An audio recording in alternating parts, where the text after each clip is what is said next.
ആരംഭിക്കുകയാണ്.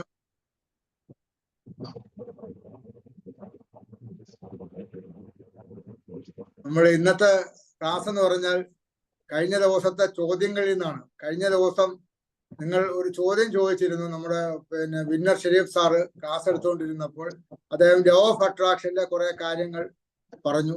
അതിനകത്ത് നമ്മൾ നെഗറ്റീവ് പാടില്ല എന്ന ഒരു അഭിപ്രായം സ്ട്രോങ് ആയിട്ട് തന്നെ പറഞ്ഞു. ആ അഭിപ്രായത്തിന്റെ അടിസ്ഥാനത്തിൽ അദ്ദേഹം നോ എന്നത് കഴിയുന്നത്ര ഉപയോഗിക്കുന്നത് കുറയ്ക്കണം. അപ്പം പലർക്കും പല കാര്യങ്ങളും ജീവിതത്തിൽ ചില പ്രശ്നങ്ങളുണ്ടാവും. അപ്പൊ ആ നോ ഉപയോഗിക്കാത്തതിന്റെ ബുദ്ധിമുട്ടുണ്ടാവും, നോ ഉപയോഗിച്ചുള്ള ബുദ്ധിമുട്ടുണ്ടാവും. ഈ സാഹചര്യത്തിൽ ആ നോ എന്ന സബ്ജക്റ്റിനെ പറ്റി തന്നെ ഒരു പ്രോഗ്രാം എടുക്കാം എന്നാണ് ഞാൻ കരുതിയത്. അപ്പൊ അത് ഇന്നലത്തെ നിങ്ങളുടെ ക്ലാസിന്റെ ചർച്ച വളരെ ഗംഭീരമാണ്. നമ്മൾ ക്ലാസ് കാണുന്നതിനേക്കാൾ എനിക്ക് അതിന്റെ ഒരു ചർച്ച നിങ്ങൾ മനസ്സിലാക്കി തന്നെ നിങ്ങൾ ചോദ്യങ്ങൾ ചോദിക്കുന്നു. ആ ചോദ്യങ്ങൾ ചോദിക്കുമ്പോഴാണ് നമ്മൾ ഉത്തരം തേടി, നമുക്കറിയാത്ത കാര്യങ്ങളാണെങ്കിൽ നമ്മൾ ഉത്തരം തേടി നമ്മളും യാത്രക്കാരാകുന്നു, നമ്മളും അന്വേഷകരാകുന്നു. അപ്പൊ നമ്മൾ ഉത്തരം കണ്ടെത്തുന്നു. അപ്പൊ അത് നിങ്ങൾക്ക് വളരെ പ്രയോജനപ്രദമാകും. ഈ ക്ലാസ് കുറെ കൂടെ ഗംഭീരമാകാനും അത് സഹായിക്കും. അപ്പൊ എന്തായാലും നമുക്ക് ക്ലാസ് ആരംഭിക്കാം. The power of saying now. നമ്മള് know the power of saying no. അതായത് നോ എന്ന് ചിലപ്പോൾ പറയേണ്ടി വരും. ചിലപ്പോഴല്ല, മിക്കപ്പോഴും ജീവിതത്തിൽ ഉപയോഗിക്കേണ്ടി വരും. ആ നോയ്ക്ക് വലിയ പവറാണ്. നോ പറയുന്നത് യെസിനേക്കാൾ, ഒരു പോസിറ്റീവ് കാര്യങ്ങളെക്കാൾ യെസിനേക്കാൾ ഇത് നോ എന്നത് വളരെ പവറുള്ള ഒരു കാര്യമായി മാറാറുണ്ട്. അത് എപ്പോഴാണ്, എങ്ങനെയാണ്, എന്താണ് സാഹചര്യം, ഇതിനെക്കുറിച്ച് നമുക്ക് മനസ്സിലാക്കാം. ആദ്യമായിട്ട് നമ്മൾ മനസ്സിലാക്കുന്നത്, ഈ ലോകത്ത് ലോ ഓഫ് അട്രാക്ഷൻ മാത്രമല്ല മനുഷ്യന്റെ വിജയവും പരാജയവും ജീവിതവും ഒക്കെ നിയന്ത്രിക്കുന്നത്. ലോ ഓഫ് അട്രാക്ഷൻ മാത്രമല്ല എന്ന കാര്യം നിങ്ങൾ പഠിക്കുക. അതായത് വേറെ ഒരുപാട് നിയമങ്ങളുണ്ട്, ഒട്ടനവധി നിയമങ്ങളുണ്ട്. ഈ മനുഷ്യന്റെ ജീവിതം നിയന്ത്രിക്കുന്നതും മനുഷ്യനെ മോട്ടിവേറ്റ് ചെയ്യുന്നതും മനുഷ്യൻ എങ്ങനെ ജീവിക്കണം, എങ്ങനെ വളരണം, എങ്ങനെ ഒരു കാര്യങ്ങൾ സക്സസ് ആവണം എന്നൊക്കെ തീരുമാനിക്കുന്ന ഒരുപാട് നിയമങ്ങളുണ്ട്. അതിലെ ഒരു നിയമമാണ് ലോ ഓഫ് അട്രാക്ഷൻ. ഞാൻ അതിന്റെ പ്രധാനപ്പെട്ട ഒരു 4 നിയമം പറഞ്ഞോളൂ. ഒരു 25 നിയമമെങ്കിലും കാണും. അത് നമുക്ക് പിന്നീട് ലോ ഓഫ് അട്രാക്ഷൻ, അതുപോലെ തന്നെ കോസ് ആൻഡ് എഫക്റ്റ് റൂൾസ്, അതായത് കാര്യകാരണ നിയമം എന്നാണ് അതിന്റെ പേര് പറയുന്നത്. ലോ ഓഫ് കർമ്മ, നിങ്ങൾക്കറിയാം കർമ്മയും കർമ്മഫലങ്ങളും ഒക്കെ ഹൈന്ദവ മിതോളജിയിലുള്ളതാണ്. ലോ ഓഫ് കർമ്മ. അതുപോലെ law of survival. Law of survival ഒരു വലിയ ഒരു സംഭവമാണ്. നിലനിൽപ്പിന് വേണ്ടിയുള്ള ഒരു പോരാട്ടമാണ് യഥാർത്ഥത്തിൽ മനുഷ്യന്റെ ജീവിതം എന്നാണ് ആധുനിക ഗവേഷകർ പറയുന്നത്. അതായത് നിലനിൽപ്പാണ് പ്രധാനം. ഫിറ്റസ് മാത്രമേ നിലനിൽപ്പൂ. Fit as survive. ഫിറ്റസ്റ്റ് അല്ലാതെ ഏത് സാഹചര്യത്തിൽ ഫിറ്റസ്റ്റ് ആയ കാര്യം മാത്രമേ ജീവിതത്തിൽ വിജയിക്കൂ, അല്ലാത്തതൊക്കെ നശിച്ചു പോകും. അതാണ് ഫിറ്റസ്റ്റ് വിൽ സർവൈവ്. അതാണ് അതിന്റെ ഒരു ഇത് പറയുന്നത്. Survive the fittest. അപ്പം ഫിറ്റസ്റ്റ് മാത്രമേ പിടിച്ചിരിക്കൂ. അപ്പൊ നമ്മൾ ഈ സമൂഹത്തിന് ഫിറ്റായിരിക്കണം. നമ്മൾ ജീവിതത്തിൽ ഫിറ്റായിരിക്കണം. നമ്മൾ എപ്പോഴും ഫിറ്റ് ആയെങ്കിൽ മാത്രമേ നമുക്ക് ജീവിതത്തിൽ പിടിച്ചിരിക്കാനോ വളരാനോ പറ്റൂ. അപ്പൊ നമ്മൾ എപ്പോഴും ഫിറ്റ് ആയിരിക്കണം. ആ ഫിറ്റിന് വേണ്ടി നമ്മൾ ഈ സമൂഹത്തിന്റെ ആളാകാൻ വേണ്ടി, സമൂഹത്തിൽ പിടിച്ചു നിൽക്കാൻ വേണ്ടി, നമ്മൾ പിടിച്ചു നിൽക്കുന്നില്ലെങ്കിൽ ഒരു അട്രാക്ഷൻ ഇല്ല. നമ്മൾ ജീവിതത്തിൽ പിടിച്ചു നിൽക്കാൻ പറ്റിയില്ലെങ്കിൽ, ഓഫീസിൽ പിടിച്ചു നിൽക്കാൻ പറ്റിയില്ലെങ്കിൽ, വീട്ടിൽ പിടിച്ചു നിൽക്കാൻ പറ്റിയില്ലെങ്കിൽ, സമൂഹത്തിൽ പിടിച്ചു നിൽക്കാൻ പറ്റിയില്ലെങ്കിൽ നമ്മുടെ ജീവിതം കൊണ്ട് എന്താണ് അർത്ഥം? ഇപ്പൊ law of survival, fittest survive ചെയ്യും. അപ്പൊ ഈ ഫിറ്റ് ആവാൻ വേണ്ടി ഏറ്റവും ശക്തമായ ഒരു ആയുധമാണ് ലോ ഓഫ് സർവൈവൽ. അതിനകത്ത് ഉള്ളതാണ് നോ പറയുക എന്നുള്ളത്. ഏറ്റവും ശക്തമാണ്. നമുക്ക് പിടിച്ചു നിൽക്കണമെങ്കിൽ ചില സാഹചര്യങ്ങളിൽ നോ പറയേണ്ടടുത്ത് നോ പറയേണ്ടി വരും. അത് ആണ് ലോ ഓഫ് സർവൈവൽ പറയുന്നത്. അപ്പൊ അതാണ്. അപ്പൊ ലോ ഓഫ് അട്രാക്ഷൻ മാത്രമല്ല എന്ന് പറയുമ്പോൾ നിങ്ങൾക്ക് സംശയം വരാം. നമുക്ക് അതിന് ഞാനൊന്ന് കൂടെ വിശദീകരിച്ച് പറയാം. അതായത് നമുക്കിവിടെ പല മെഡിക്കൽ ഫീൽഡിൽ തന്നെ പല മെഡിക്കൽ ഫീൽഡുണ്ട്. അതായത് ആയുർവേദമുണ്ട്, അലോപ്പതി ഉണ്ട്, ഹോമിയോ ഉണ്ട്, സിദ്ധ ഉണ്ട്, യുനാനി ഉണ്ട്. ഇതൊക്കെ ഉണ്ട്. അലോപ്പതി, ഹോമിയോപ്പതിയും സിദ്ധയും ആയുർവേദം ഒക്കെ മനുഷ്യന്റെ നന്മയ്ക്കും മനുഷ്യന്റെ ആരോഗ്യം സംരക്ഷിക്കുന്നതിനും രോഗങ്ങളിൽ നിന്ന് നമ്മളെ രക്ഷപ്പെടുത്തുന്നതിനും വേണ്ടിയാണ് നിലനിൽക്കുന്നത്. പക്ഷെ ഇതിന്റെയൊക്കെ ട്രീറ്റ്മെന്റ് വ്യത്യാസമാണ്.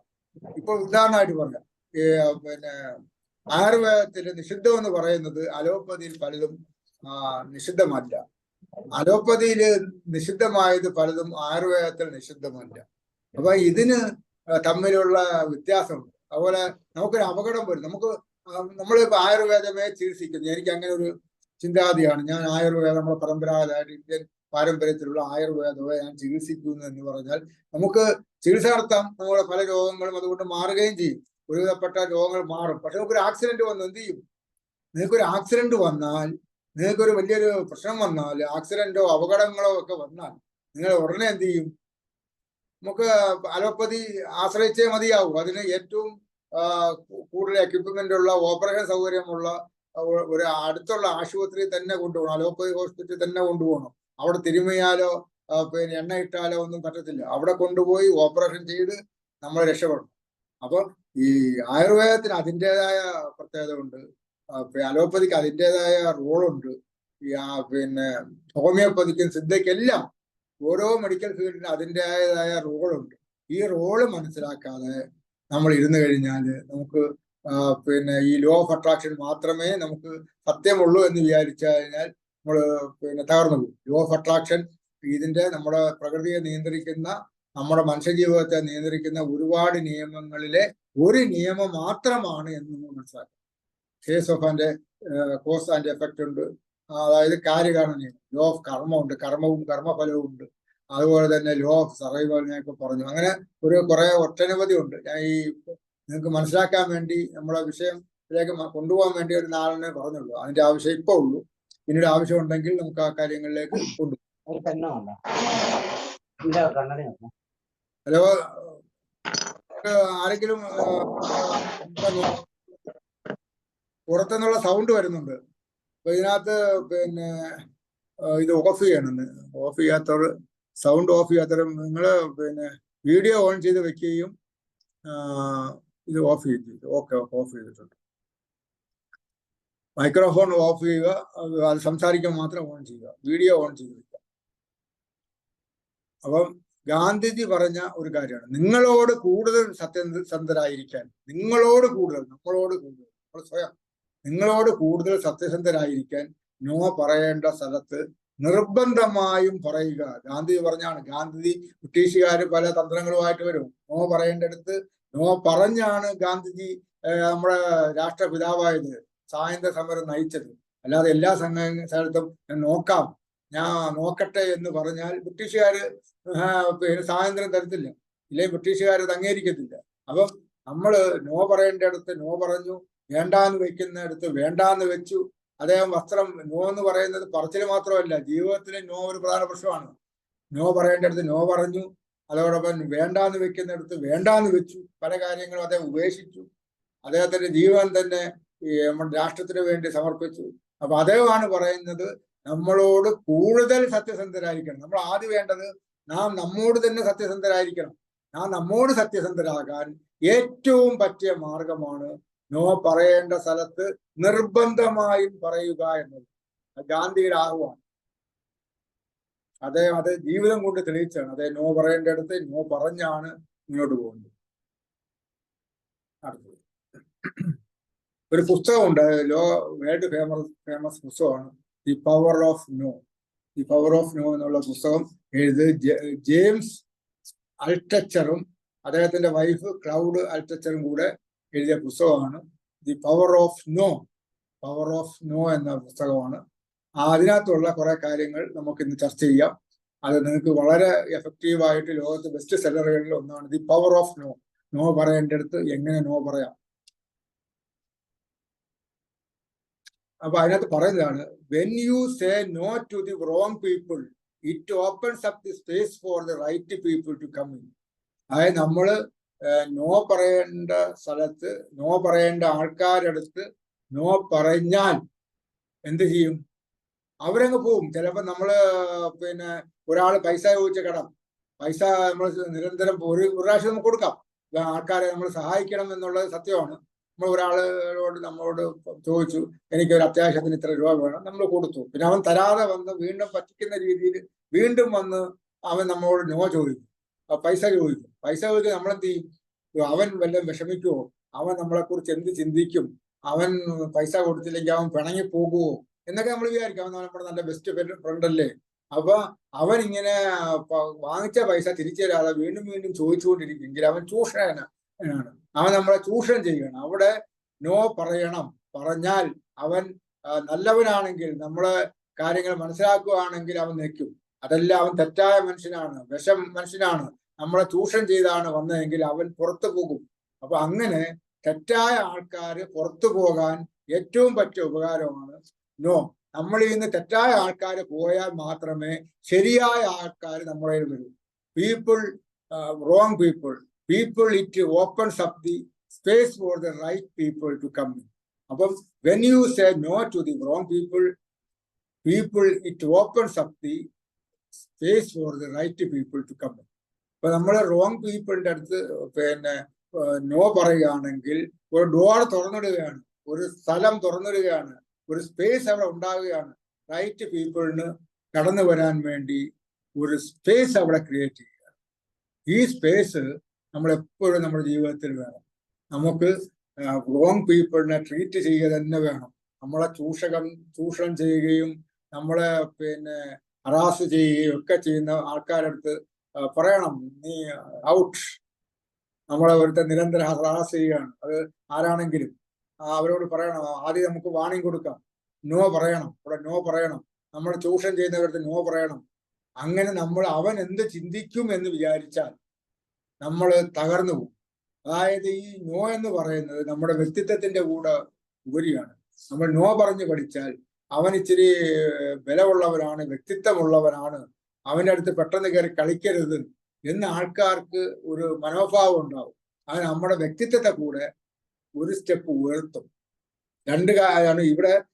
നോ പറയുമ്പോൾ റോങ് പീപ്പിൾ പോവുക മാത്രമല്ല, റൈറ്റ് പീപ്പിൾ കടന്നു വരികയും ചെയ്യും, അവർക്കുള്ള സ്പേസ് ഉണ്ടാകുകയും ചെയ്യും. അതോടൊപ്പം തന്നെ നമ്മുടെ വ്യക്തിത്വം, ഈ പോയവൻ പറയും അവൻ ഇച്ചിരി കുഴപ്പക്കാരനാണ്, അവൻ്റെ അടുത്ത് ഇനി നമ്മൾ പഴയ പോലല്ല. ഇപ്പൊ നിങ്ങൾ ഇന്നലെ വരെ പഴയ ആളാണെങ്കിൽ ഇന്ന് നാളെ മുതൽ പുതിയ ആളാവണം. പുതിയ ആളാകുമ്പോൾ അവരെന്ത് ചെയ്യും? അവർ വിചാരിക്കും, ഇവൻ ഇച്ചിരി കുറച്ചുകൂടി മുറ്റായിപ്പോയി, അവനെ പെട്ടെന്ന് നമുക്ക് വളയ്ക്കാൻ പറ്റത്തില്ല, ഇവനെ പെട്ടെന്ന് പിന്നെ കൈകാര്യം ചെയ്യാൻ പറ്റത്തില്ല, അതുകൊണ്ട് ഇവന്റെ അടുത്ത് സൂക്ഷിച്ച് ബഹുമാനത്തോടും കൂടിയൊക്കെ നിൽക്കാം എന്ന് വിചാരിക്കും. അതല്ല, നമ്മൾ എപ്പോഴും അവൻ പറയുന്നതനുസരിച്ച് യെസ് യെസ് യെസ് എന്ന് പറഞ്ഞുകൊണ്ടിരുന്നാൽ നമ്മുടെ വ്യക്തിത്വമാണ് അവിടെ പോകുന്നത്. ഞാൻ പിന്നെ ഈ പറഞ്ഞതിൽ നിങ്ങൾക്ക് കുറെ കാര്യങ്ങൾ മനസ്സിലായി കാണുമായിരിക്കും. അപ്പൊ നിങ്ങൾ ഇന്നത്തെ നമ്മൾ ഞാൻ ഇങ്ങനെ പറഞ്ഞുകൊണ്ട് പോയിക്കൊണ്ടിരുന്നാൽ നിങ്ങൾക്ക് ബോറടിക്കും. നമുക്ക് ഒന്ന് ഒരു ചർച്ച ചെയ്യാം. നിങ്ങൾ എന്ത് മനസ്സിലാക്കിയെന്നും കൂടെ നമുക്ക് നോക്കാം. എന്നിട്ട് ഓരോരോ പോയിന്റ് ആയിട്ട് നമുക്ക് ചർച്ച ചെയ്യാം. അപ്പൊ ആരെങ്കിലുമൊക്കെ പിന്നെ സ്വയം വന്ന് ചർച്ചയ്ക്ക് വരികയാണെങ്കിൽ നല്ലത്, ഇല്ലെങ്കിൽ നമ്മൾ വിളിക്കാം. ആരെങ്കിലും സ്വയം ചർച്ചയ്ക്ക് വരൂ.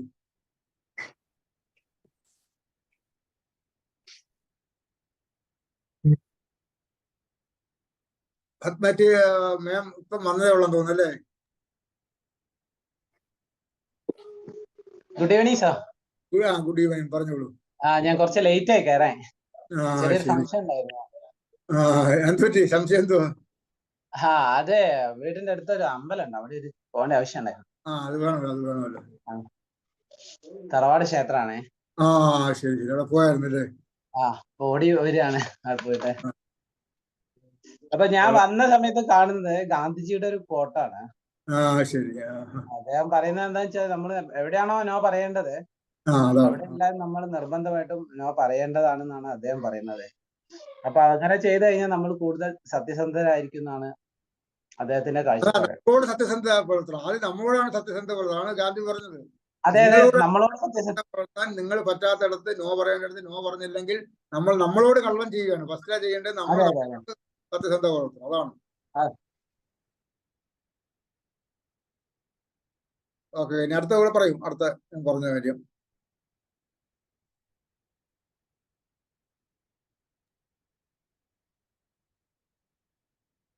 സാർ പറഞ്ഞത് ദ പവർ ഓഫ് നോ. പുസ്തകത്തിന്റെ അത് കഴിഞ്ഞ് പറഞ്ഞ when you say no to the wrong people, it opens up the space for the right people to come in. Okay okay. അപ്പൊ ഇതിനകത്ത് നമ്മളുടെ ഒരു വിഷയം തന്നെ ലോ ഓഫ് അട്രാക്ഷൻ ആണ്. പക്ഷെ അപ്പൊ നമ്മൾ അതിന് ആദ്യം ഞാൻ പറഞ്ഞ കാര്യം നിങ്ങൾ അത് മനസ്സിൽ ഇരിക്കേണ്ട കുറെ കാര്യങ്ങളുണ്ട്.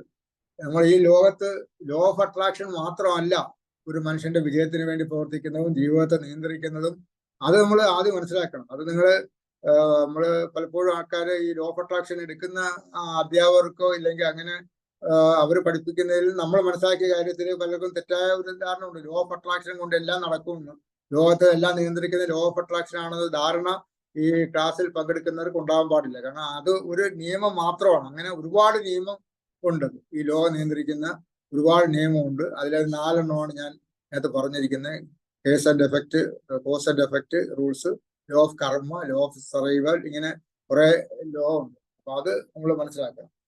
അപ്പൊ അത് മനസ്സിലാക്കാതിരുന്ന നമ്മൾ ലോ ഓഫ് അട്രാക്ഷനകത്ത് നോ പറയണ്ട എന്ന് പറയുമ്പോൾ നമ്മൾ എന്തുകൊണ്ട് നോ പറയുന്നു എന്ന് അവിടെ നിങ്ങൾക്ക് സംശയമില്ല. ആ സംശയത്തിനാണ് നമ്മൾ പരിഹാരം ഉണ്ടാവുന്നത്. ലോ ഓഫ് അട്രാക്ഷനിൽ നമ്മൾ നെഗറ്റീവായ കാര്യങ്ങൾ പറയാൻ പാടില്ല എന്ന് പറയുമ്പോൾ എന്തുകൊണ്ട് പവർ ഓഫ് നോ പറയുന്നു? അതിന്റെ കാര്യം ഇതാണ്. ഈ ലോകത്ത് നമ്മൾ ആ ഒരു നിയമം മാത്രമല്ല ഉള്ളൂ. അത് തന്നെയാണ് ഞാൻ ഈ വൈദ്യശാസ്ത്ര രംഗത്തും പറഞ്ഞത്. വൈദ്യശാസ്ത്ര രംഗത്ത് ഹോമിയോപ്പതി, അലോപ്പതിയും ഇത് ആയുർവേദവും യുനാനിയും പ്രകൃതി ചികിത്സയും എല്ലാം ഉണ്ട്. അതിന് ഓരോന്നിനും ഓരോ സമയത്ത് അതിന്റെ പ്രസക്തി ഉണ്ട്. ആയുർവേദത്തിന് അതിൻ്റെതായ ഒരു പ്രസക്തി ഉണ്ട്. ഹോമിയോപ്പതിക്ക് ഹോമിയോപ്പതിയുടേതായ വ്യത്യാസങ്ങളുണ്ട്. അലോപ്പതിക്ക് അലോപ്പതിയുടേതായ നേട്ടങ്ങളുണ്ട്. അപ്പൊ ഇത് നമ്മൾ ഒന്ന് കൊള്ളത്തില്ല, അലോപ്പതി കൊള്ളത്തില്ല എന്ന് പറയരുത്, ഹോമിയോ കൊള്ളത്തില്ല എന്ന് പറയരുത്. ലോ ഓഫ് എന്ന് പറഞ്ഞ പോലെ ലോ ഓഫ് അട്രാക്ഷനും കോസ് ആൻഡ് എഫക്റ്റും ലോ ഓഫ് കർമ്മയും ലോ ഓഫ് സർവൈവും ഒക്കെ ഓരോ സമയത്ത് നമ്മുടെ ജീവിതത്തിൽ പ്രായോഗികമായ കാര്യങ്ങൾ. അതിനകത്ത് ലോ ഓഫ് സർവൈവൽ അനുസരിച്ച് നമുക്ക് ചില കാര്യങ്ങൾ ചെയ്യണം. നമ്മുടെ നിലനിൽപ്പിന് വേണ്ടി. നിലനിൽപ്പാണ് ഏറ്റവും പ്രശ്നം. നിലനിൽപ്പുണ്ടെങ്കിൽ ബാക്കി ലോ ഓഫ് അട്രാക്ഷനും ലോ ഓഫ് കർമ്മയും ഒക്കെ ഉണ്ടാകും. അതാണ് അതിന്റെ ഒരു ആദ്യം പറഞ്ഞ സംഗതി. അത് നമ്മൾ മനസ്സിലാക്കാതിരുന്നാൽ നമ്മൾ ഇതായി. ലോ ഓഫ് അട്രാക്ഷൻ കൊണ്ട് മാത്രം ഇരുന്ന് കഴിഞ്ഞാൽ ജീവിതത്തിൽ നമ്മൾ ചിലപ്പം ഒരു കാര്യം പഠിച്ച കാര്യങ്ങൾ മാത്രമല്ല നമ്മളിപ്പം ഈ ലോകത്തുള്ളത്, ബാക്കിയും ഒരുപാട് സത്യങ്ങളുണ്ട്. ആ സത്യങ്ങളെ കൂടെ നമ്മൾ ഉൾക്കൊണ്ടു പോകും. ഇനി ആരെങ്കിലും കൂടെ ഉണ്ടോ? ഇനി ആരെങ്കിലും കൂടെ മനസ്സിലാക്കിയ കാര്യം ഒന്ന് പറഞ്ഞാൽ കൊള്ളാം. ആദ്യം മുതലുള്ള ആരെങ്കിലും പറഞ്ഞാൽ കൊള്ളാം.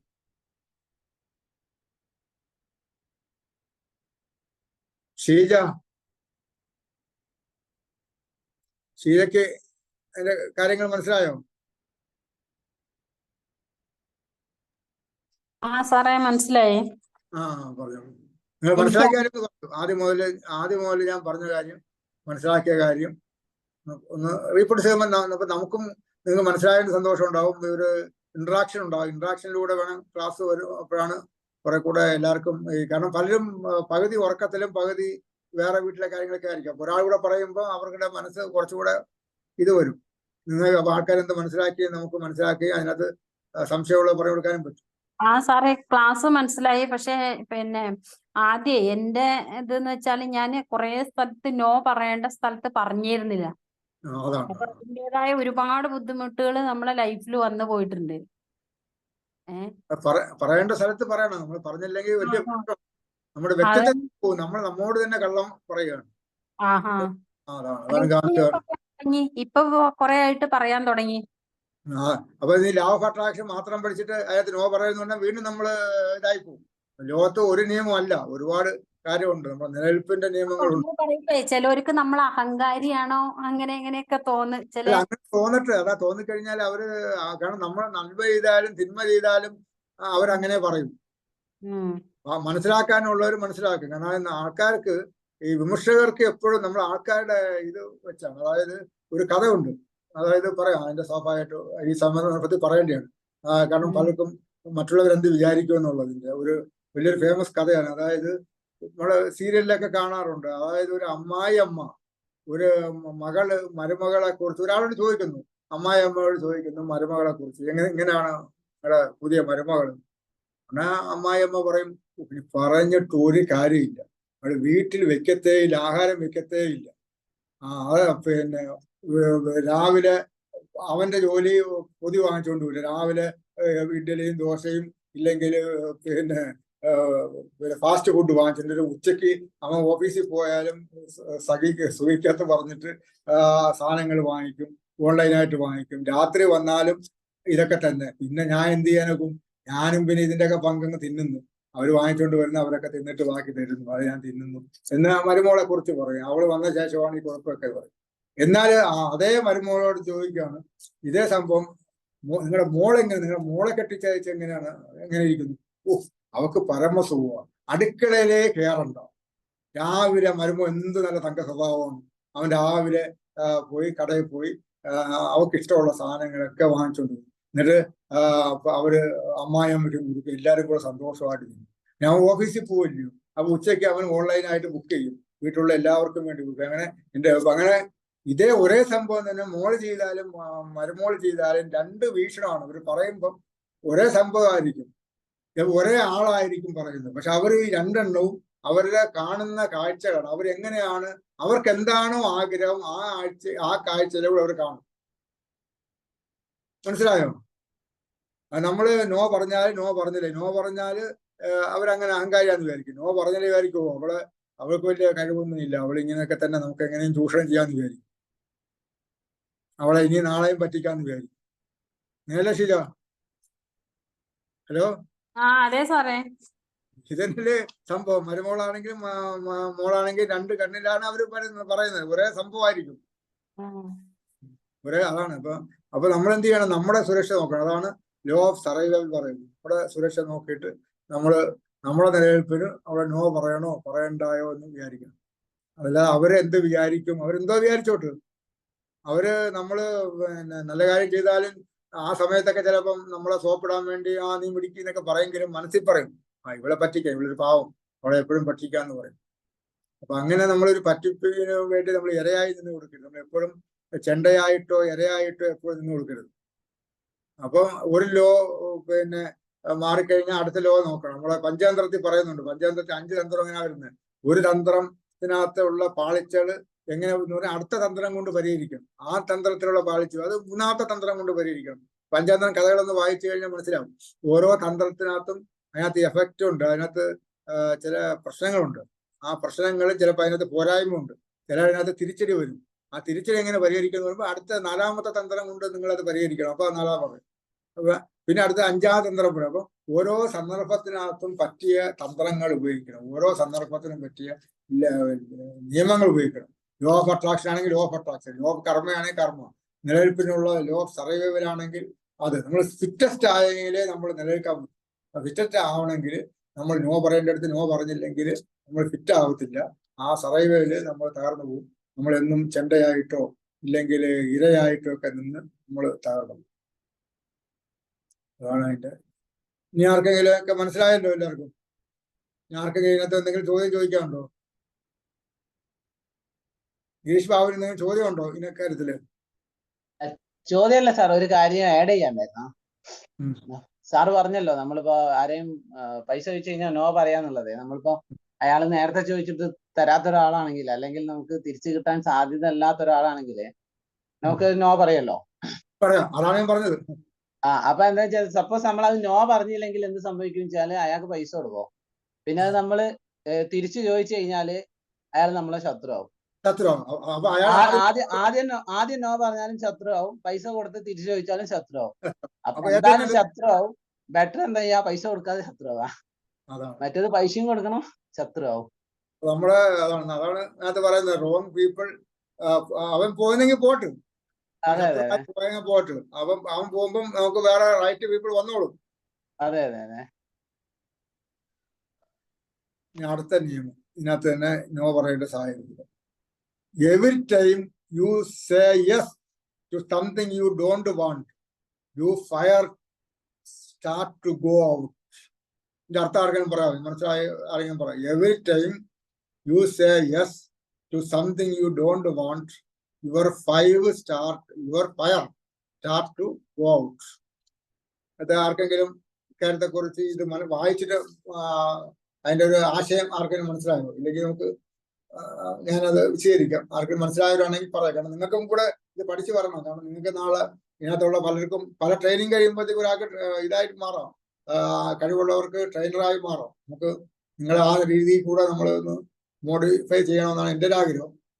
അതായത് നിങ്ങൾ നാളെ ആർക്കെങ്കിലും ഇപ്പം വലിയ ട്രെയിനർ ആയില്ലെങ്കിൽ പോലും നിങ്ങളുടെ കൂടെയുള്ള കൊളീഗീസിന്, അല്ലെങ്കിൽ നിങ്ങളുടെ ഓഫീസിലെ സ്റ്റാഫിന്, ഇല്ലെങ്കിൽ നിങ്ങളുടെ വീട്ടില്, ഇല്ലെങ്കിൽ നിങ്ങളുടെ സുഹൃത്തുക്കൾക്കൊക്കെ, ഇല്ലെങ്കിൽ നിങ്ങൾക്ക് ഒരു സ്കൂളിൽ പ്രസംഗിക്കാൻ പോകുന്ന സ്കൂളിൽ, ഇല്ലെങ്കിൽ നിങ്ങൾ എവിടെയെങ്കിലും പഠിപ്പിക്കാൻ പോകുന്നിടത്ത്, അധ്യാപകരാണെങ്കിൽ ക്ലാസ്സുകളിൽ ഒക്കെ നിങ്ങൾ ഈ കാര്യങ്ങൾ പറഞ്ഞു കൊടുക്കണമെങ്കിൽ നിങ്ങളത് പറയുന്ന സംഗതി ഞാൻ പറയുന്നതിന് മുമ്പ് നിങ്ങൾ അത് ഉൾക്കൊള്ളാനുള്ള ഒരു കഴിവ് വരുമ്പം എന്നെക്കാൾ നിങ്ങൾ ഡെവലപ്പ് ആവും.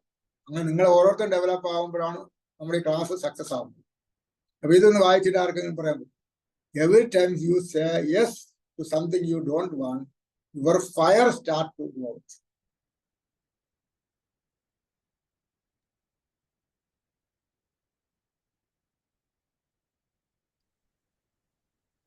യുവർ ഫയർ എന്ന് ഉദ്ദേശിക്കുന്നത് ആത്മശക്തിയാണോ? ഫയർ എന്ന് പറഞ്ഞാൽ നമ്മുടെ ഊർജം, എല്ലാം വരും. ആത്മശക്തി വരും, ഊർജം വരും, നമ്മുടെ വ്യക്തിത്വം വരും. അതായത് അതെല്ലാം ആ ഫയറിനകത്ത് വരും. നമ്മുടെ ഫയർ, നമ്മുടെ ആത്മബലം, ആത്മശക്തി, നമ്മുടെ ഊർജം, നമ്മുടെ സമാധാനം, ഇതെല്ലാം ഔട്ടായി പോകും. നമ്മള് എല്ലാ സമയത്തും നമ്മള് യെസ്, നമ്മൾ നോ പറയുന്നതിന്റെ അടുത്ത് യെസ്, നമുക്ക് ഇഷ്ടമില്ലാത്തടത്ത്, നമുക്ക് വേണ്ട എന്ന് തോന്നിടത്ത് നമ്മളങ്ങനെ പറയും. സമൂഹത്തിൽ അങ്ങനെയാണ്. ചില സമയത്ത് നമുക്ക് വേണ്ട എന്ന് നമ്മൾ തോന്നുന്നിടത്താണെങ്കിലും പറഞ്ഞു വരുമ്പോൾ ചിലപ്പോൾ യെസ് പറഞ്ഞു. മറ്റവര് നേരത്തെ ഷീജ പറഞ്ഞ പോലെ അവർക്ക് എന്ത് തോന്നും, അവര് എന്ത് വിചാരിക്കും എന്ന് വിചാരിക്കുന്ന അപ്പം നമ്മൾ വേണ്ടാത്ത സ്ഥലത്തും നമ്മൾ യെസ് പറയും. അപ്പൊ ഓരോ സമയത്തും നമ്മൾ യെസ് പറയുമ്പോഴെല്ലാം നമ്മുടെ ആത്മശക്തി, നമ്മുടെ ഊർജം, നമ്മുടെ സമാധാനം എല്ലാം ഗോ ഔട്ട്, എല്ലാം പുറത്തു പോകണം. ഓരോ തവണ ഇങ്ങനെ പോയി അവസാനം നമ്മൾ ഇതൊന്നും ഊർജമില്ലാത്ത, ആത്മശക്തി ഇല്ലാത്ത, ആത്മബോധമില്ലാത്ത വ്യക്തികളായി മാറും. ഇതിന്റെ ഒരു വിശദീകരണം നിങ്ങൾക്ക് എന്തെങ്കിലും നിങ്ങളുടെ അനുഭവത്തിൽ നിന്നോ അങ്ങനെയുള്ള എന്തെങ്കിലും ഒരു വിശദീകരണം നമ്മുടെ ജീവിതാനുഭവങ്ങളുമായിട്ട് ബന്ധപ്പെട്ടാല് ഒരാളുടെ ജീവിതാനുഭവങ്ങളുമായിട്ട് ബന്ധപ്പെടും, മറ്റുള്ളവർക്കും അത് ഒരു പാഠമായിരിക്കും. ഇതിന് ഉദാഹരണം ആർക്കെങ്കിലും പറയാൻ പറ്റുമെങ്കിൽ പറയാം. അവരുടെ ജീവിതത്തിൽ നിന്നോ ഇല്ലെങ്കിൽ അവർക്ക് മനസ്സിലായ കാര്യങ്ങളോ.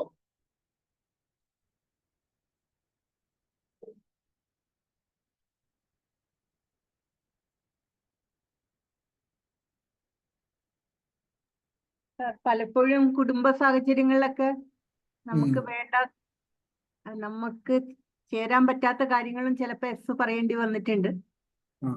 അപ്പോ അത് തീർച്ചയായിട്ടും നമ്മൾ രാത്രിയൊക്കെ കിടക്കുമ്പോഴൊക്കെ നമ്മൾ അതിനെപ്പറ്റി വിഷമിക്കും. എന്നാലും കേരളത്തിന്റെ ഒരു പണ്ടത്തെ പശ്ചാത്തലത്തിലൊക്കെ വെച്ച് നോക്കുമ്പോ അങ്ങനെ ധാരാളം സന്ദർഭങ്ങൾ അങ്ങനെ ഉണ്ടായിട്ടുണ്ട്. ഇപ്പോഴാണ് ഇതിനെ കുറിച്ചൊക്കെ ഒരു അവയർനെസ് തന്നെ വരുന്നത്. പിന്നെ ചെറുപ്പത്തില് ബാല്യത്തിലും ഒക്കെ ഇങ്ങനെ പഠിപ്പിച്ചു വിട്ടിരുന്നതും ഒന്നും എതിർത്ത് സംസാരിക്കാൻ പാടില്ല. ഞാൻ കുറച്ച് പഴയ കാലത്തെ കുറിച്ചാണ് പറയണത്. ഇപ്പം പറയാനൊക്കെ മറുപടി പറയും. അത് ലേഡീസിന് പ്രത്യേകിച്ചും ഇങ്ങനെ വളർത്തും. മറുപടി പറയാതെ എരിഞ്ഞെരിഞ്ഞ് തീരുന്ന ഒരു വിറകൊള്ളി പോലെ, അടുപ്പിൽ എഴുതുന്ന ഒരു വിറകൊള്ളി പോലെ ഇങ്ങനെ നമ്മൾ എരിഞ്ഞെരിഞ്ഞ് തീരണം. അതാണ്. കാരണം നമ്മളിങ്ങനെ ദുഃഖവും നമ്മളിങ്ങനെ പോകും. ഓരോ പ്രാവശ്യം വേണ്ടാത്ത കാര്യങ്ങൾ അക്സെപ്റ്റ് ചെയ്യുമ്പം നമ്മള് സ്വയം നമ്മളെ കുറിച്ച് തന്നെ ഇത് നമ്മളിങ്ങനെ എരിയുകയാണ്. നമ്മുടെ മനസ്സിൽ ഒരിക്കലും ചിലപ്പോൾ അത് ഉൾക്കൊള്ളാൻ പറ്റുന്നില്ല. അതിങ്ങനെ തികട്ടി വന്ന് അത് തന്നെ ഓർത്ത് അത് തന്നെ ദുഃഖിച്ച് അങ്ങനെ എരിഞ്ഞെരിഞ്ഞ് തീരുന്ന ഒരു വിറകൊള്ളി പോലെ ആയി. അതൊക്കെയാണ് പണ്ടൊക്കെ നടക്കുന്നത്. ഇപ്പൊ അത് ഇതുപോലുള്ള ക്ലാസ്സുകൾ കേട്ടും പിന്നെ അല്ലാതെ തന്നെ ഗവൺമെന്റ് ലെവലിലും സ്കൂൾ ലെവലിലും ഒക്കെ കുറെയൊക്കെ ക്ലാസ്സുകളൊക്കെ നടത്തുന്നുണ്ട്. പലയിടത്തും വീഡിയോകളാണെങ്കിലും ശാക്തീകരണങ്ങളൊക്കെ നടക്കുന്നതുകൊണ്ട് ആൾക്കാർ ഇപ്പം ഒരുപാട് മാറിയിട്ടുണ്ട്. എന്നാലും 100% മാറി എന്ന് പറയാൻ പറ്റില്ല.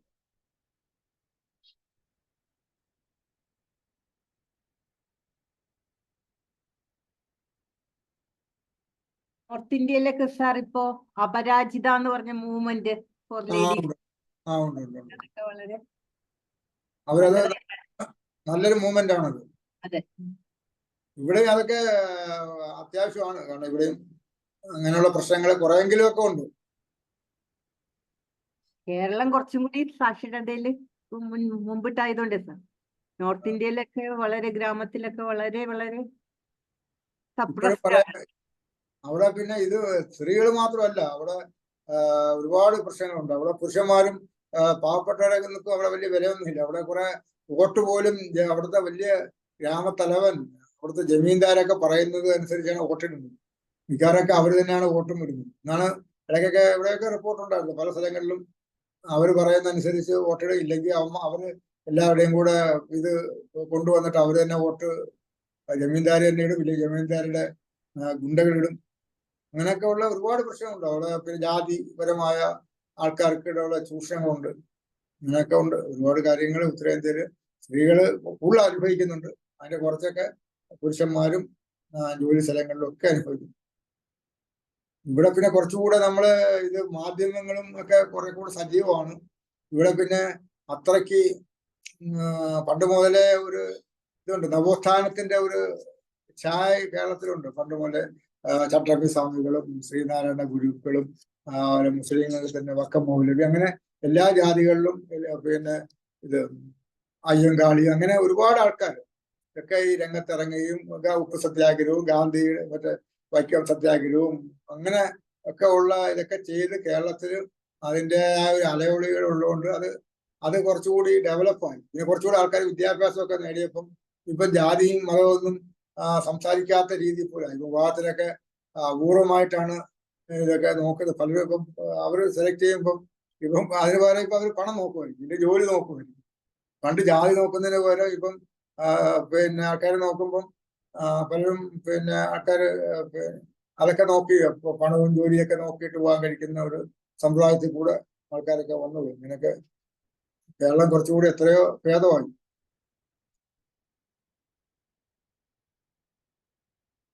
അടുത്ത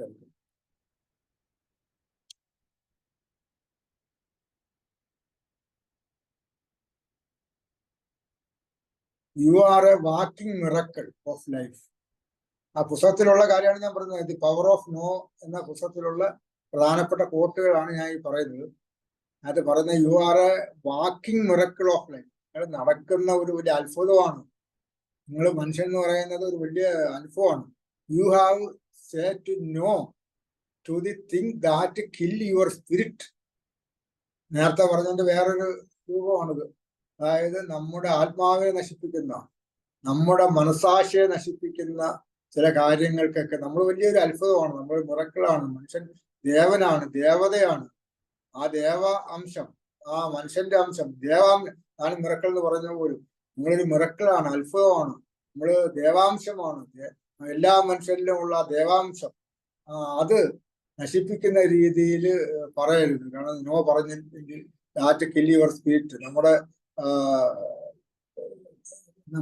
ഇത് നോ പറയാൻ മടിച്ചാൽ ചെയ്യരുത്. അപ്പൊ നമ്മുടെ ആത്മാഭിമാനത്തെ ചോദ്യം ചെയ്യുന്ന സ്ഥലങ്ങളിലൊക്കെ നോ പറയണം. നമ്മുടെ ആത്മാഭിമാനത്തെ ചോദ്യം ചെയ്യുന്ന സ്ഥലം കിൽ യുവർ സ്പിരിറ്റ്. നമ്മുടെ ആത്മാഭിമാനത്തെ, നമ്മുടെ വ്യക്തിത്വത്തെ ഒക്കെ ചോദ്യം ചെയ്യുന്ന ആ ചില സംഗതികൾ വരുമ്പോൾ നോ പറയണം. ഇപ്പൊ നമ്മുടെ ദേവാംശമായിരിക്കും, നമ്മുടെ മനുഷ്യന്റെ ദേവാംശത്തെ ഇല്ലാതാക്കുന്ന ചില കാര്യങ്ങളൊക്കെ. അപ്പൊ യെസ് പറയുമ്പം നമുക്ക് നമ്മൾ തന്നെ താങ്ങും, തന്നെ സ്വയം ലജ്ജ തോന്നും. നമ്മുടെ ദേവാംശങ്ങളൊക്കെ പോകും. കുറെ കൂട്ടുകാരൊക്കെ കൂടെ നമ്മളെ വിളിച്ചിട്ട് നമുക്ക് ഇന്ന് മദ്യപിക്കാത്തതിനായിരിക്കും, അല്ലെങ്കിൽ വേറെ ഏതെങ്കിലും അസാധാരണ പ്രവർത്തിയിൽ പോകത്തിനായിരിക്കും. അപ്പൊ അവനെ കൂട്ടുകാർ വിളിക്കുന്നു, നിർബന്ധിക്കുന്നു. അപ്പൊ ആ നോ പറഞ്ഞാൽ ഞാൻ ആ കമ്പനിയിൽ നിന്ന് ഒറ്റപ്പെടുവോ, നോ പറഞ്ഞാൽ ഞാൻ ആ കൂട്ടത്തിൽ മോശക്കാരനായി മാറുമോ എന്ന് വിചാരിച്ചിട്ട് എക്സ് പറഞ്ഞാൽ നിങ്ങളുടെ തന്നെ ദേഹാംശം പോയി. നിങ്ങളോട് തന്നെ കള്ളം ചെയ്യുന്നു. അവിടെ നോ പറയുന്നില്ലെങ്കിൽ നിങ്ങളവിടെ കള്ളം നിങ്ങളോട് ചെയ്യും. നിങ്ങളുടെ കിൽ യുവർ സ്പിരിറ്റ്, നമ്മുടെ ദേഹാംശം, നമ്മുടെ ആത്മാവ്, അതിനൊക്കെ നിങ്ങൾ നശിപ്പിക്കുകയാണ്. Kill your spirit. കാര്യം നിങ്ങൾക്ക് എന്തെങ്കിലും ഒരു വിശദീകരണം ഉണ്ടെങ്കിൽ പറയാം. നിങ്ങളുടെയൊക്കെ ഒരു ജീവിതത്തിൽ നിന്നുള്ള ഒരു അനുഭവം വെച്ചിട്ടൊക്കെ പറയാം. ഗിരീഷ് ബാബു,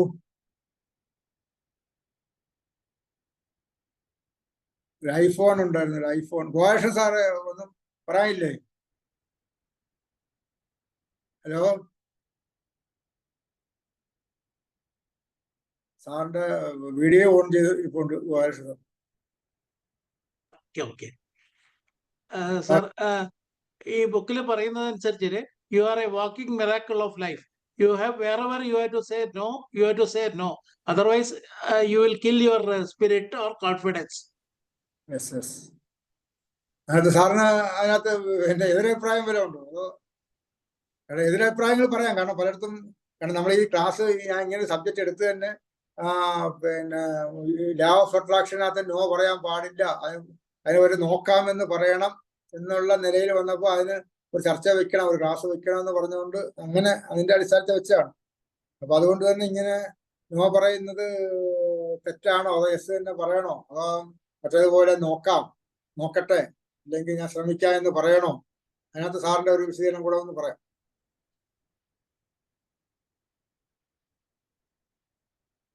നോ പറയേണ്ട അടുത്ത് കുറച്ചുകൂടെ പോളിഷായിട്ട് പറയാവോ, അതോ തറപ്പിച്ച് നോ പറയണോ? അതും കൂടെ ഒക്കെ ഒന്ന് പറയാം.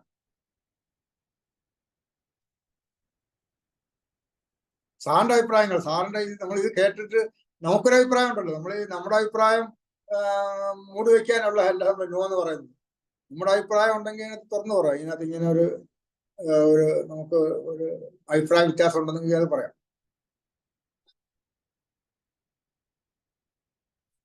സാറിനില്ല, അത് കൂടുതൽ ശരിക്കില്ലായിരിക്കും. ഇപ്പൊ അടുത്ത് കൊണ്ടുപോകാം. Saying no, being able to chase the life you want.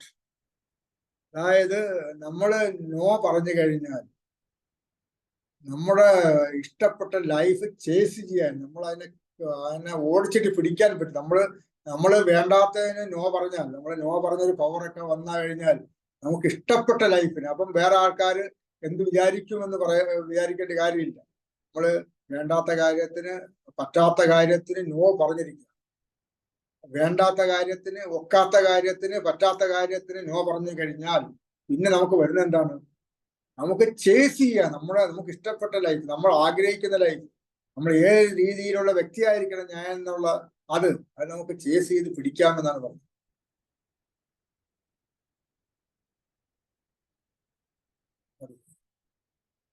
Saying no, ultimately saying yes to ourselves. Saying no, നമ്മള് നോ പറയുന്നത് യഥാർത്ഥ അൾട്ടിമേറ്റ് ആയിട്ട് നമ്മളോട് യെസ് പറയുന്നതാണ്. അതായത് നമ്മൾ ചില സിനിമയ്ക്കകത്ത് കണ്ടു, ഞാനൊരു സംഭവം തന്നെയാണെന്നൊക്കെ തമാശന് വേണ്ടി പറയുന്നത് പോലെ നമ്മൾ നോ പറഞ്ഞു കഴിഞ്ഞാൽ, അങ്ങനെ വേണ്ടാത്തതിന് നോ പറഞ്ഞു കഴിഞ്ഞാൽ യെസ്, ഞാൻ അതിന്റെ കരുത്തനായി, ഞാൻ യെസ് ടു അവർ സെൽഫ്, ഞാൻ കരുത്തനായി, ഞാൻ മറ്റുള്ളവരുടെ അടുത്ത് നോ പറയാനുള്ള ആ ഒരു വിൽ പവർ വന്നു, എനിക്ക് വിൽ പവറായി. Yes to our self. നമ്മുടെ വഴികളിൽ നമുക്ക് ഇഷ്ടമുള്ള ആ ഒരു യെസ് നമ്മളിലേക്ക് തുറക്കുകയാണ്. കാരണം പുസ്തകത്തിലെ ഒരുപാട് കാര്യങ്ങളുണ്ട്, അതിന്റെ പ്രധാനപ്പെട്ട പോയിന്റാണ് നമ്മളിവിടെ എഴുതിയിരിക്കുന്നത്. ഈ പോയിന്റ് അടിസ്ഥാനത്തിൽ ഇതുവരെ മനസ്സിലായ കാര്യങ്ങൾക്ക് നിങ്ങൾക്ക് സംസാരിക്കാം. ഇതിനകത്ത് ഓപ്പോസിറ്റ് അഭിപ്രായം ഉണ്ടെങ്കിൽ അതും പറയാം. ഇതെല്ലാം എനിക്ക് ഈ ക്ലാസ്സിൽ നമ്മൾ പറയുന്ന എല്ലാം ശരിയാണെന്ന് പറയേണ്ട കാര്യമില്ല. നിങ്ങൾക്ക് ഇതിനകത്ത് ഓപ്പോസിറ്റ് ഉണ്ടാകും, നിങ്ങൾക്ക് അത് ചർച്ച ചെയ്യാം.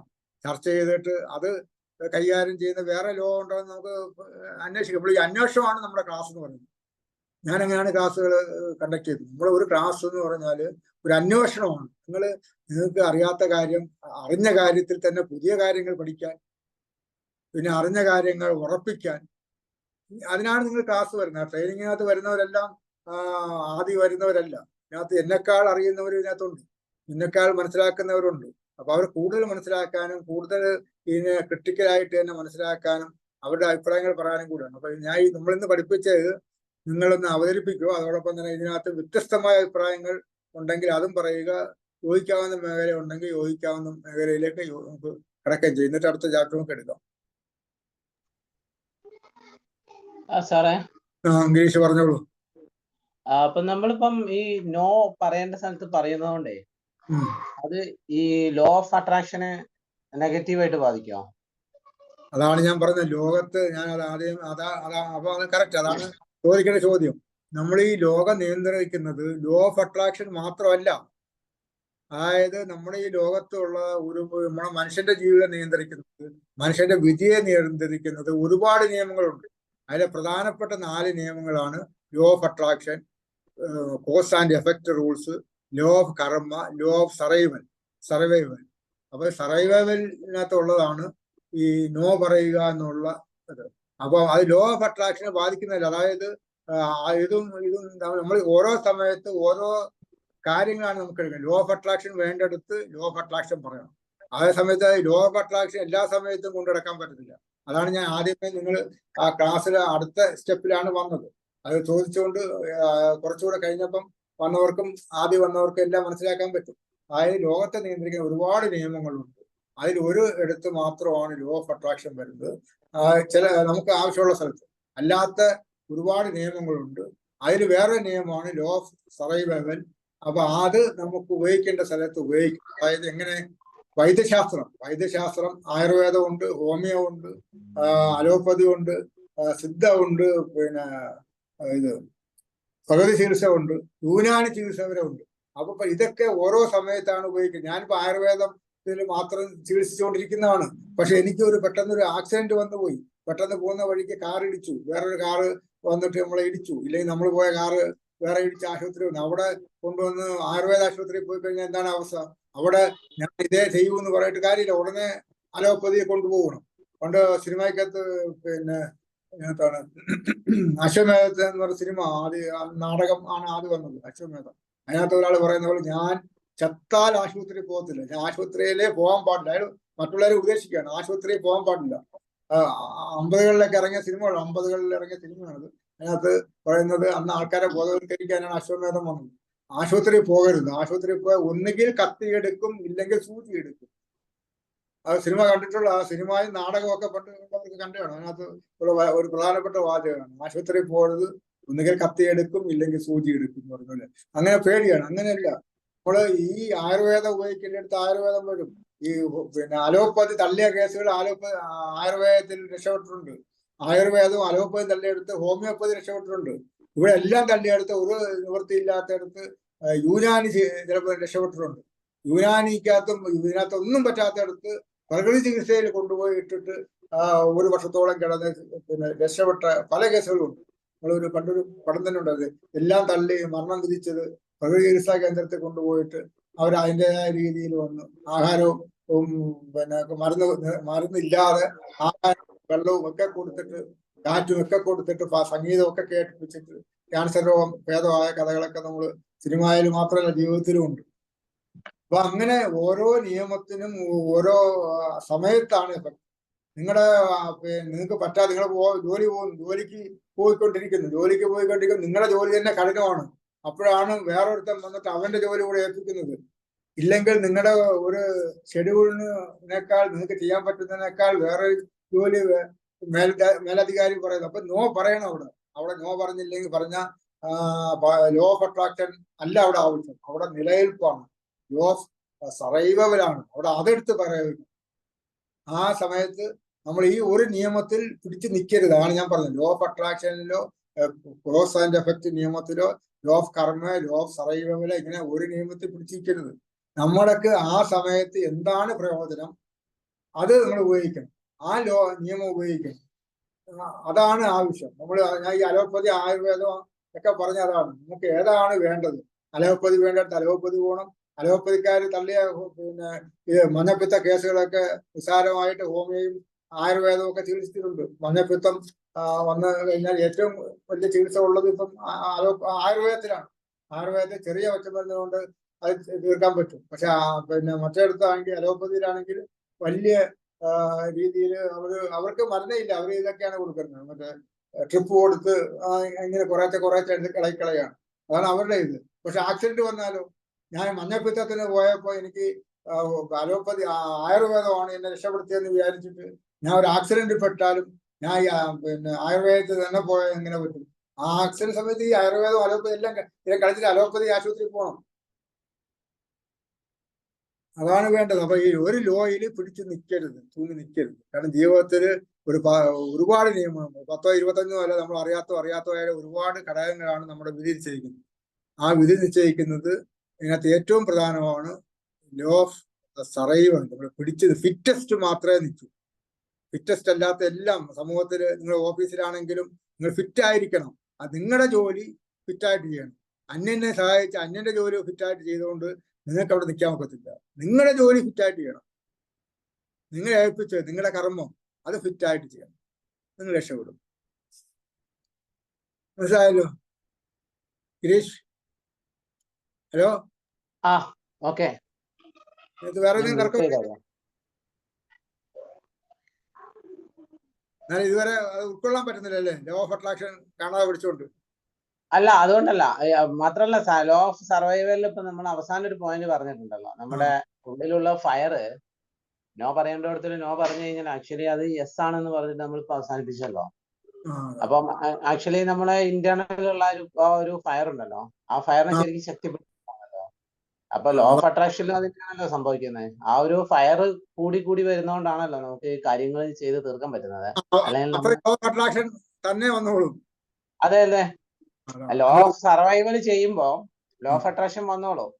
അതാണ് നമ്മുടെ ഉള്ളിലെ ശക്തി കൂടുമ്പം അതിന്റെ ഇംപ്ലിസിറ്റ് മീനിങ് അതാണ്. നമുക്ക് പെട്ടെന്ന് നോക്കുന്നേരം അതിന് എഗൻസ്റ്റ് ആയിട്ട് തോന്നെങ്കിലും അതെ അതെ അതെ. ഇനി ആർക്കെങ്കിലും എന്തെങ്കിലും സംശയങ്ങളോ ഇതിന് എതിരഭിപ്രായങ്ങളോ എന്തെങ്കിലും ഉണ്ടെങ്കിൽ പറയാം.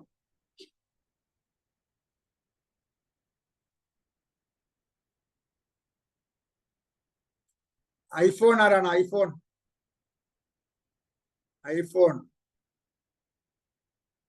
റഷീദ്.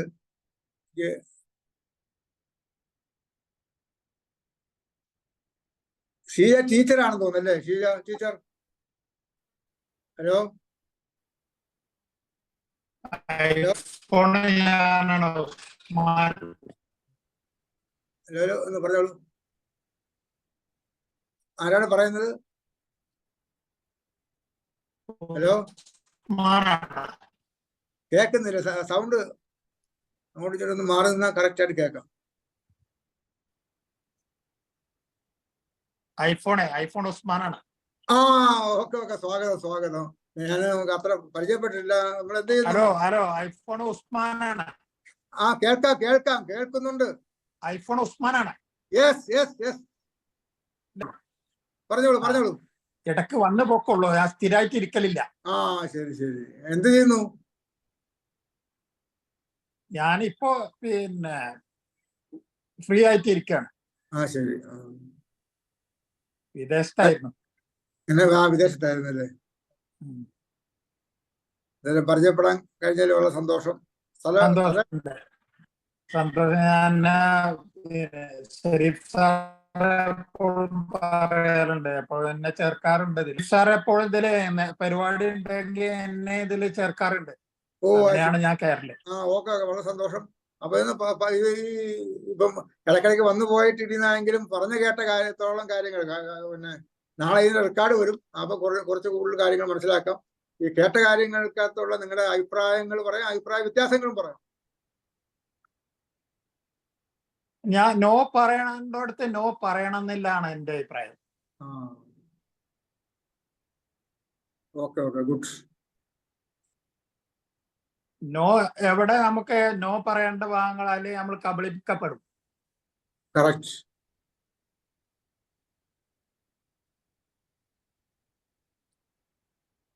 അതിനൊരു ഇപ്പൊ അടുത്ത് 4 ദിവസം മുന്നേ ഒരു അനുഭവം ഉണ്ടായി. എനിക്കല്ല, എന്റെ മോനാണ്.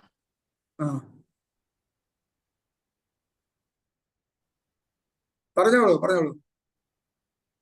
അവന് ഒരു ഇവിടെ ഒരു മീൻ മാർക്കറ്റിൽ ചെന്നപ്പോഴേ അറിയുന്ന ആളുകളായിരുന്നു. അപ്പോ തൊട്ട വീട്ടിലുള്ള ഒരു കുട്ടി, അതിന് വലിയൊരു മെന്റൽ അത്ര ക്ലിയർ അല്ല. ആ കുട്ടി അവനോട് ഒരു 3500 ആവശ്യപ്പെട്ടു. അപ്പൊ അവന്റെ കയ്യിലില്ല എന്ന് പറഞ്ഞു ഞാൻ ഇവിടുന്ന് വാങ്ങിക്കോളാന്ന് പറഞ്ഞു. ഇവന് കയ്യിലില്ല എന്ന് പറഞ്ഞാല് അത് കൊടുക്കേണ്ടി വരില്ല എന്ന് കരുതിയതാ. പക്ഷെ അവന് പറഞ്ഞു കൊടുത്തോട്ടെ എന്ന് പറഞ്ഞു. യെസ് എന്ന് പറഞ്ഞു. വലിയ അടുപ്പല്ല ആളൊന്നല്ല. അങ്ങനെ സംഭവിച്ചു. എല്ലായിടത്തും യെസ് പറഞ്ഞു കൊടുത്തു. പിന്നെ അവൻ പൈസ കൊണ്ടുപോയി കൊടുക്കേണ്ടി വന്നു. അപ്പൊ സമയങ്ങൾക്കനുസരിച്ചിട്ട് നോൺ യെസും രണ്ടും പറയാം. ചില സ്ഥലത്ത് യെസ് പറയണം. കാരണം നമ്മള് ചിലര് അർഹതപ്പെട്ടവരാണെങ്കിലേ, നമ്മളിപ്പോ നമ്മോട് ഒരാൾ ചിലപ്പം ഒരു 5000 രൂപ ചോദിക്കുന്നു. ചിലപ്പോ അയാൾക്ക്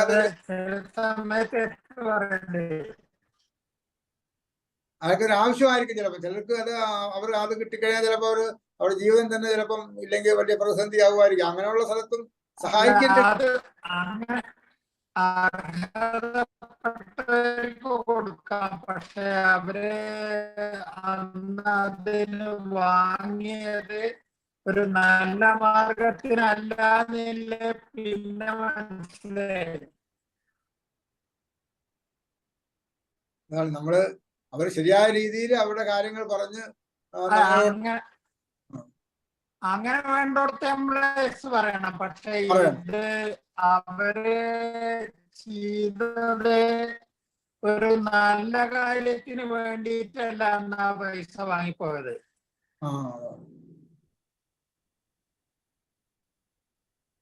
അങ്ങനെ എനിക്ക് അബദ്ധം പറ്റില്ല. സ്ത്രീ തന്നെ പിന്നീട് അവനോട് പറഞ്ഞിരിക്കുന്നു. അപ്പൊ അത് എന്നോട് വന്നിട്ട് പറഞ്ഞ അത് നിന്നെ മോശം, പൈസ പോയി, ഇനി ശ്രദ്ധിക്കണം.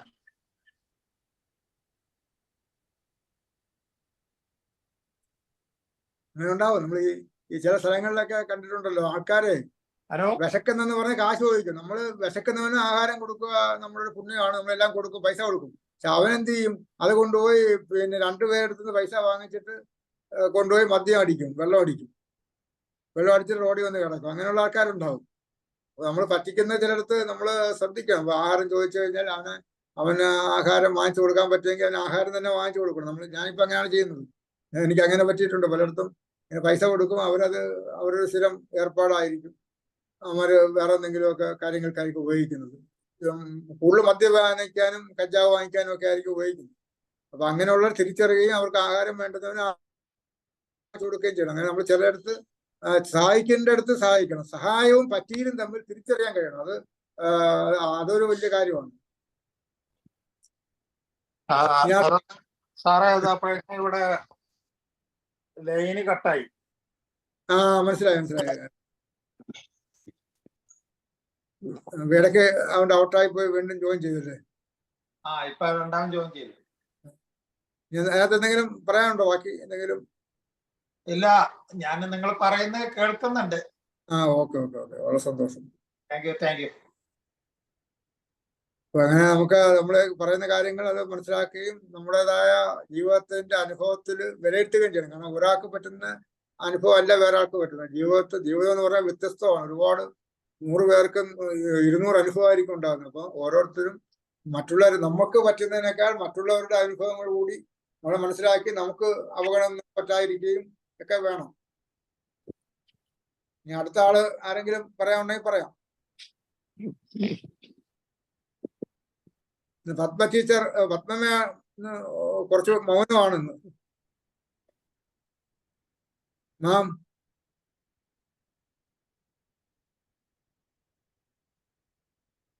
പത്മ മാം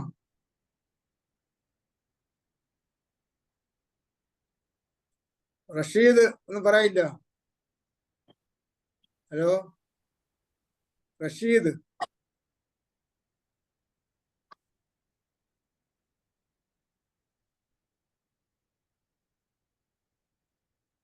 ഹലോ പറയൂ സാർ. എനിക്ക് നെറ്റ് ക്ലിയർ ആയിട്ട് കിട്ടണില്ല, എന്നാലും ഇടക്ക് മുറിഞ്ഞ് കിട്ടണുള്ളൂ എനിക്ക്. മനസ്സിലായി. അത് ഇടയ്ക്ക് ഔട്ടാവുന്നു, ഉടൻ തന്നെ കയറുന്നു, ആലോചിക്കുന്നുണ്ട്. ഇടയ്ക്ക് ഞാൻ കാണുന്നുണ്ട്. അത് ഇടയ്ക്ക് ഔട്ടാവുന്നു, കയറുന്നു, വീണ്ടും 2 മിനിറ്റ് കഴിയുമ്പോൾ വീണ്ടും ഔട്ടാവുന്നു. അപ്പൊ അങ്ങനെ നെറ്റിന്റെ പ്രശ്നമാണ്. ഇപ്പം ഈ മഴയും കാറ്റും ഒക്കെ ആകുമ്പോൾ നെറ്റ് ഒരു പ്രധാന പ്രശ്നമാണ്. എനിക്ക് നെറ്റ് കുറവാണ് ഇവിടെ. ഈ മഴ ആയതുകൊണ്ട് മഴയൊക്കെ ആയതുകൊണ്ടായിരിക്കും നെറ്റുകൾ പൊതുവെ കുറവാണ്. ഞാൻ പറയുന്നത് ക്ലിയർ ആവുന്നുണ്ടോ ചിലർക്കെങ്കിലും?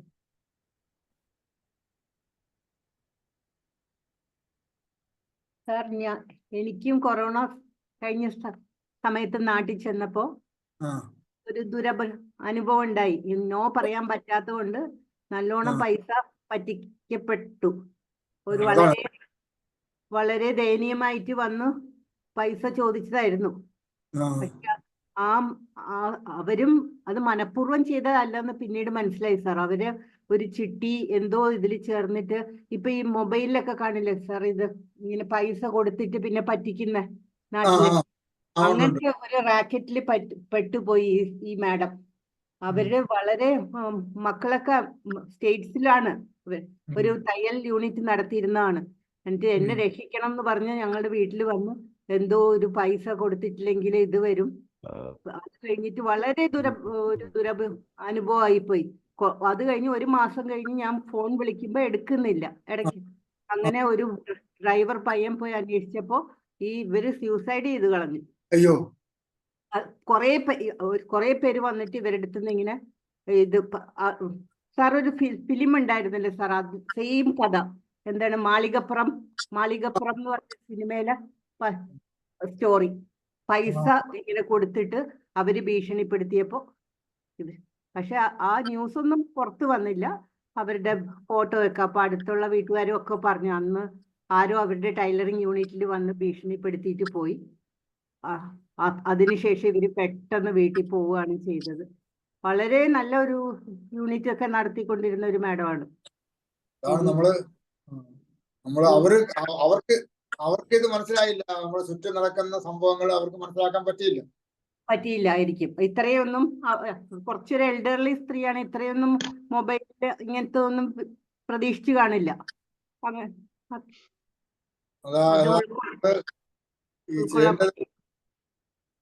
നമ്മള് ഇപ്പൊ നിക്ഷേപമാണെങ്കിലും നമ്മള് ഒരുപാട് റിസ്ക് എടുക്കരുത്. നമ്മളിപ്പോ പറയാം, നമ്മള് മാക്സിമം പോയി കഴിഞ്ഞാൽ നമ്മളൊരു 10% മാക്സിമം പോയ ഒരാൾക്ക് ഇപ്പൊ സഹിക്കാൻ പറ്റും. ഒരാൾക്ക് ഈ പലയിടത്തും ആൾക്കാർ പറ്റിക്കപ്പെടുന്നതാണ്. പലരും മോഹന വാഗ്ദാനങ്ങൾ നൽകും. അപ്പൊ അവർ നോ പറയാതെ അവര് അതിനകത്ത് മൊത്തം ഉള്ള പല റിട്ടയർഡായ ആൾക്കാർക്കൊക്കെ പറ്റിയിട്ടുണ്ട്. അവര് കിട്ടുന്ന പൈസ മൊത്തം കൊണ്ട് ഗ്രാറ്റുവിറ്റിയും കിട്ടുന്ന എല്ലാം കൊണ്ടുവന്ന് ഏതെങ്കിലും ബേഡ് കമ്പനിക്കാർ വലിയ തുക പറയുന്നത് കൊണ്ടിടും. അവസാനം കുറെ കഴിയുമ്പോഴത്തേക്ക് 1,100 മാസം കൊടുക്കും. പിന്നെ അവരെ കാണത്തില്ല. ഈ അടുത്തിടയ്ക്കും ഷെയർ മാർക്കറ്റ് എന്നൊക്കെ പറഞ്ഞിട്ട് പിന്നെ നിങ്ങൾ 1 ലക്ഷം രൂപ കൊടുത്തു കഴിഞ്ഞാൽ മാസം 20,000 രൂപ ഒക്കെ കൊടുക്കാം എന്നൊക്കെ ആൾക്കാർ വാഗ്ദാനം ചെയ്ത് കേൾക്കുമ്പോൾ ആൾക്കാരിങ്ങനെ വീണ് പോകും. അപ്പൊ ഈ പറച്ചിൽ മാത്രമേ നോ എന്ന് പറയുന്നത്, നമ്മൾ ചില പ്രവർത്തികളോടും നമ്മൾ മാറി നിൽക്കണം. നമ്മളെ ലോ ഓഫ് സർവൈവൽ അവിടെ നോക്കണം. നമ്മുടെ നിലനിൽപ്പിനെ കണ്ടിക്കുന്ന രീതിയിൽ പിന്നെ പൈസ കൊണ്ട് ഇൻവെസ്റ്റ് ചെയ്യുന്നു. നമ്മൾ മാക്സിമം റിസ്ക് എടുത്ത് അവർക്ക് പിന്നെ 50 ലക്ഷം രൂപ കയ്യിലുണ്ടെങ്കിൽ 5 ലക്ഷം രൂപ വരെ മാക്സിമം വേണമെങ്കിൽ റിസ്ക് എടുത്തിട്ട് വേണമെങ്കിൽ അങ്ങനെ ഇടാം. പോയാലും പോയാന്നുള്ളൊരു മനോഭാവത്തിൽ ഇടാം. അല്ലാതെ ഈ കിട്ടിയ പൈസ മൊത്തം കൊണ്ട് അങ്ങനെ ഇട്ട് കഴിയുമ്പോഴത്തേക്ക് ഇതുപോലെയൊക്കെ വരും. അതാണ് എന്റെ ഇത് സാർ വളരെ ഒരു ഉപകാരം ചോദിച്ചു വന്ന് വളരെ വിഷമിച്ച് കരഞ്ഞ് ഇന്ന് ബാങ്കിൽ നിന്ന് ജപ്തി വരും എന്നൊക്കെ പറഞ്ഞപ്പോ ആ ഒരു സിറ്റുവേഷന് രക്ഷപ്പെടാൻ സഹായിച്ചതാണ് ഞങ്ങള്. രൂപക്ക് കുറച്ച് അധികമായിരുന്നു സാർ. എഴുതി തന്നു, സൈൻ ചെയ്ത് തന്നു സ്റ്റാമ്പ് പേപ്പറിൽ. അത് കഴിഞ്ഞപ്പോ ഹസ്ബൻഡ് ഇത് കഴിഞ്ഞപ്പോ പറഞ്ഞു അത് ഞങ്ങളൊന്ന് കോംപ്രമൈസ് ചെയ്യുവോ, അവർക്ക് കൊടുക്കാൻ വേണ്ടിയിട്ടുള്ള ഇതില്ല, വലിയ വീടും ഇതൊക്കെ ഉള്ളതാ, കുറെ പേര് ഇങ്ങനെ പൈസക്ക് വന്നിട്ടുണ്ട് എന്നൊക്കെ പറഞ്ഞിട്ട് ആ വീടൊക്കെ പൂട്ടിയിട്ട് അമേരിക്കയിൽ പോയി കളഞ്ഞു. അങ്ങനത്തെ ഒരു പൈസ അതല്ല. അവര് പക്ഷെ വളരെ നല്ല സ്ത്രീ ആയിരുന്നു എന്ന് എല്ലാരും പറയുന്നുണ്ട്. നല്ലതായിട്ട് ഒരു ഇത് നടത്തിയിരുന്നതാണ്. ഇങ്ങനത്തെ ഒരു റാക്കറ്റിൽ പെട്ടുപോയി. പക്ഷെ ഇവര് അതറിയാത്ത പോലെ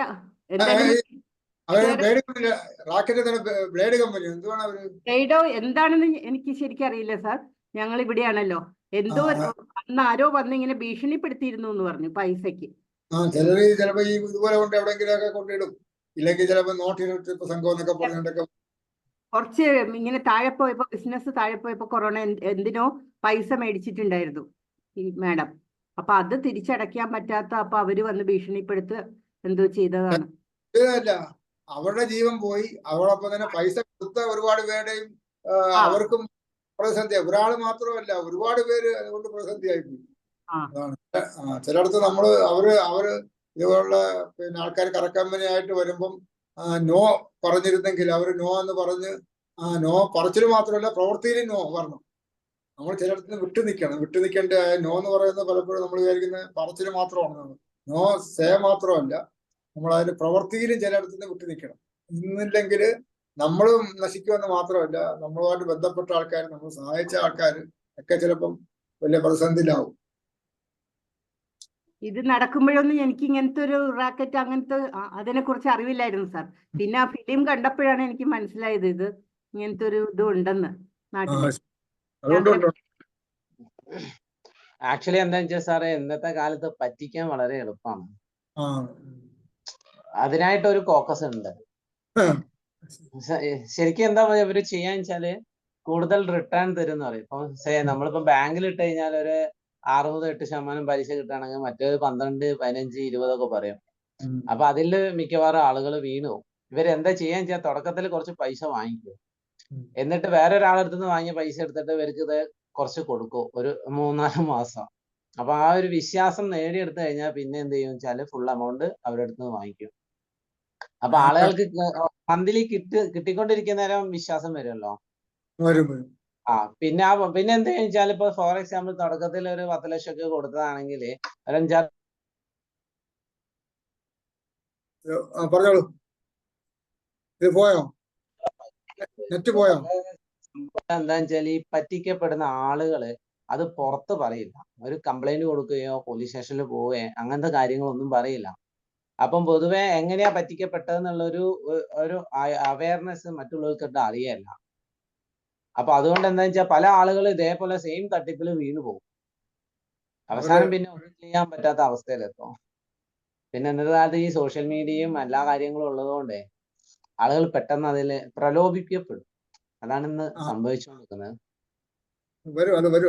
അത് ഒരിക്കൽ വീണ്ടും പറ്റിച്ചവൻ തന്നെ വീണ്ടും പറ്റിക്കപ്പെടുന്നു. തീർച്ചയായിട്ടും അങ്ങനെ സംഭവിക്കുന്നുണ്ട്. അതിനെപ്പറ്റി നമ്മൾ വളരെ കെയർഫുൾ ആയിരിക്കും. അല്ലെങ്കിൽ നമ്മളെ ഹാർഡ് ഏൺഡ് മണി കംപ്ലീറ്റ് അങ്ങ് നഷ്ടപ്പെട്ടു. നമ്മള് അഥവാ ചെയ്താൽ പോലും നമ്മുടെ പൈസയുടെ ഒരു ചെറിയ ശതമാനം ഇങ്ങനെ റിസ്ക് എടുക്കാവും. ചെറിയ സാധനം, അതെ, വളരെ ചെറിയ. നമുക്ക് തോന്നുക അല്ല ജെന്യുവിൻ ആണ് എന്നൊരു തോന്നൽ വന്നു കഴിഞ്ഞാല് നമ്മൾ വളരെ ചുരുങ്ങിയ എമൗണ്ട് നമ്മള് പൈസ ഒക്കെ മുടക്കുന്ന സർക്കാർ അംഗീകാരമുള്ള ഇതിലെ ഇടാവും. കഴിയുമെങ്കിൽ ബാങ്കിൽ കൊണ്ടിടുക. ദേശീയകൃത ബാങ്ക്, SBI-യിലോ കാനറ ബാങ്കിലൊക്കെ ഇട്ടാൽ നമുക്ക് അതിനകത്തൊരു സർക്കാരിന്റെ ഒരു സുരക്ഷയുണ്ട്. ബാക്കി നമുക്ക് പക്ഷെ ഞാന് ഒരു കാര്യം പറയട്ടെ, ഇല്ല എന്താ വെച്ചാല് ഈ ബാങ്കിന്റെ കേസിലാണെങ്കിൽ പോലും ഞാൻ I'm not saying negative, but എന്താ വെച്ചാൽ അതിലൊരു ഇൻഷുറൻസ് എന്ന് പറയുന്നത് 5 lakh മാത്രമേ ഉള്ളൂ. അത്രേ ഉള്ളൂ. അപ്പൊ നമ്മളെ അടുത്ത് കൂടുതൽ പൈസ ഉണ്ടാകുന്ന നേരം എന്താ വെച്ചാല് നമ്മള് ഈ പിന്നെ ഒരു ടെക്നിക്ക് പറയുന്നല്ലോ, don't put all egg in one basket. അതേപോലെ നമ്മൾ തോന്നുന്നുണ്ടെങ്കിൽ ഇപ്പൊ കാനറ ബാങ്കിൽ കുറച്ച് ഇടുക, കുറച്ച് SBI-യിൽ ഇടുക. അപ്പൊ ഒരു 5 lakh ലിമിറ്റിന്റെ ഉള്ളിൽ ഒതുങ്ങിക്കൊണ്ട് ഒരു 5-8 ബാങ്കിൽ ഇട്ട് കഴിഞ്ഞാല് എല്ലായിടത്തും നമുക്ക് ഈ ഇൻഷുറൻസ് കിട്ടും. അത് കറക്റ്റ് ആണ്. ആ ഒരു സ്ട്രാറ്റജി നോക്കിയാല് അപ്പൊ എന്താ വെച്ചാൽ ആളുകൾ എന്ത് ചെയ്യും വെച്ചാൽ ചെറിയൊരു പെർസെന്റേജിന്റെ ഇത് നോക്കിയിട്ട് ആ റിട്ടേൺ കിട്ടാൻ വേണ്ടിയിട്ട് വലിയ റിസ്ക് എടുക്കും. അതെന്ന് വെച്ചാൽ ഒരു ബാങ്ക് ചിലപ്പം പെട്ടെന്ന് ഒരു എന്തെങ്കിലും സംഭവിച്ചു കഴിഞ്ഞാല്, എന്നാലും ഗവൺമെന്റ് ഉണ്ടാവും, പക്ഷെ പെട്ടെന്ന് നമുക്ക് ഒരു ബുദ്ധിമുട്ട് എന്നാൽ പഞ്ചാബ് നാഷണൽ ബാങ്കിലൊക്കെ പറ്റിയ പോലെ വന്നു കഴിഞ്ഞാല് നമ്മുടെ ഫണ്ട് അവിടെ ബ്ലോക്ക് ആയി പോകും. അതെ, യെസ് ബാങ്ക് മറ്റൊരു ബാങ്ക് വരും. അത് പിന്നെ അതൊക്കെ സർക്കാർ ഇപ്പം റിസർവ് ബാങ്ക് ഒക്കെ അതിന് കുറച്ചുകൂടെ അതെ, സർക്കാർ ടേക്ക് കെയർ ചെയ്യുന്നുണ്ട്. ഇപ്പൊ യെസ് ബാങ്കിലാണെങ്കിലും പിന്നെ ആളുകളെ നിക്ഷേപത്തിനൊന്നും സംഭവിച്ചിട്ടില്ല. എന്താ വെച്ചാൽ ഗവൺമെന്റിന്റെ ഒരു ബാങ്കിങ് സംവിധാനം ഉണ്ടല്ലോ, റിസർവ് ബാങ്കിന്റെ ഇടപെടലെല്ലാം ഉണ്ട്. പക്ഷെ എന്താ വെച്ചാല് ചിലപ്പോ എന്താ വെച്ചാൽ നമ്മുടെ ഫുൾ എമൗണ്ടിൽ നമുക്ക് ആവശ്യം വരുന്ന ഏതാന്ന് വെച്ചാൽ ആ ഫുൾ എമൗണ്ട് വിഡ്രോ ചെയ്യാൻ പറ്റില്ല. ഉടനെ കിട്ടില്ല. ലിക്വിഡിറ്റിക്ക് ഒരു പ്രശ്നമില്ല. കുറച്ച് കഴിഞ്ഞ് നമുക്ക് കിട്ടും. ഇപ്പൊ യെസ് ബാങ്കിന്റെ ആണെങ്കിലും PNB-ന്റെ ആണെങ്കിലും ആർക്കും ഫണ്ട് നഷ്ടപ്പെട്ടിട്ടില്ല. അതേസമയത്ത് കോപ്പറേറ്റീവ് ബാങ്ക് ആകുന്നതിനും കുറച്ചുകൂടെ റിസ്ക് കൂടും. അതുകൊണ്ടാണ് അവർക്ക് കൂടുതൽ ഇത് തരുന്നത്, ഇൻട്രസ്റ്റ് തരും. അതോടൊപ്പം തന്നെ റിസ്കും ഉണ്ട്. കാരണം കോപ്പറേറ്റീവ് ബാങ്ക് പോയി കഴിഞ്ഞാൽ പോയത് തന്നെ. അപ്പൊ എന്താ വെച്ചാല് നമ്മള് ജീവിക്കുന്ന ലോകത്ത് ശരിക്കും നമ്മുടെ ചുറ്റുപാടുകൾ അറിഞ്ഞ് ജീവിച്ചില്ലെങ്കിൽ നമ്മൾ വളരെ പെട്ടെന്ന് എന്താ പറയാ ചതിക്കപ്പെടും. അപ്പൊ അവിടെ നമ്മൾ ഈ പറയുന്ന സർവൈവൽ ഓഫ് ദ ഫിറ്റസ്റ്റ് അല്ലെങ്കിൽ നോ പറയാ എന്നുള്ളത് വളരെ ഇമ്പോർട്ടന്റ് ആണ്. നോ പറയുക മാത്രമല്ല, ചിലയിടത്ത് നോ അതെ അതെ, ആക്ഷനിൽ വരണം. ജസ്റ്റ് ചിലയിടത്ത് അതെ, മാറി തീർച്ചയായിട്ടും. ഇതുപോലുള്ള പറ്റിയ നിക്ഷേപങ്ങളിൽ നിന്നൊക്കെ അവിടെ നോ പറഞ്ഞ് അവിടുന്ന് മാറണം. അത് ഏറ്റവും നോ പറയുന്ന വ്യക്തികളെക്കാൾ നമ്മൾ മനസ്സിനെ പറഞ്ഞും പഠിപ്പിക്കണം. ചില കാര്യങ്ങളൊക്കെ നമ്മൾ പ്രലോഭനങ്ങൾ വീഴാതിരിക്കാൻ വേണ്ടി നമ്മൾ മനസ്സിനെ പറഞ്ഞ് നോ പഠിപ്പിക്കണം. ഈ നോടെ അതെ അതെ അതെ. Okay, thank you. നല്ല ഒരു ചർച്ചയായിരുന്നു.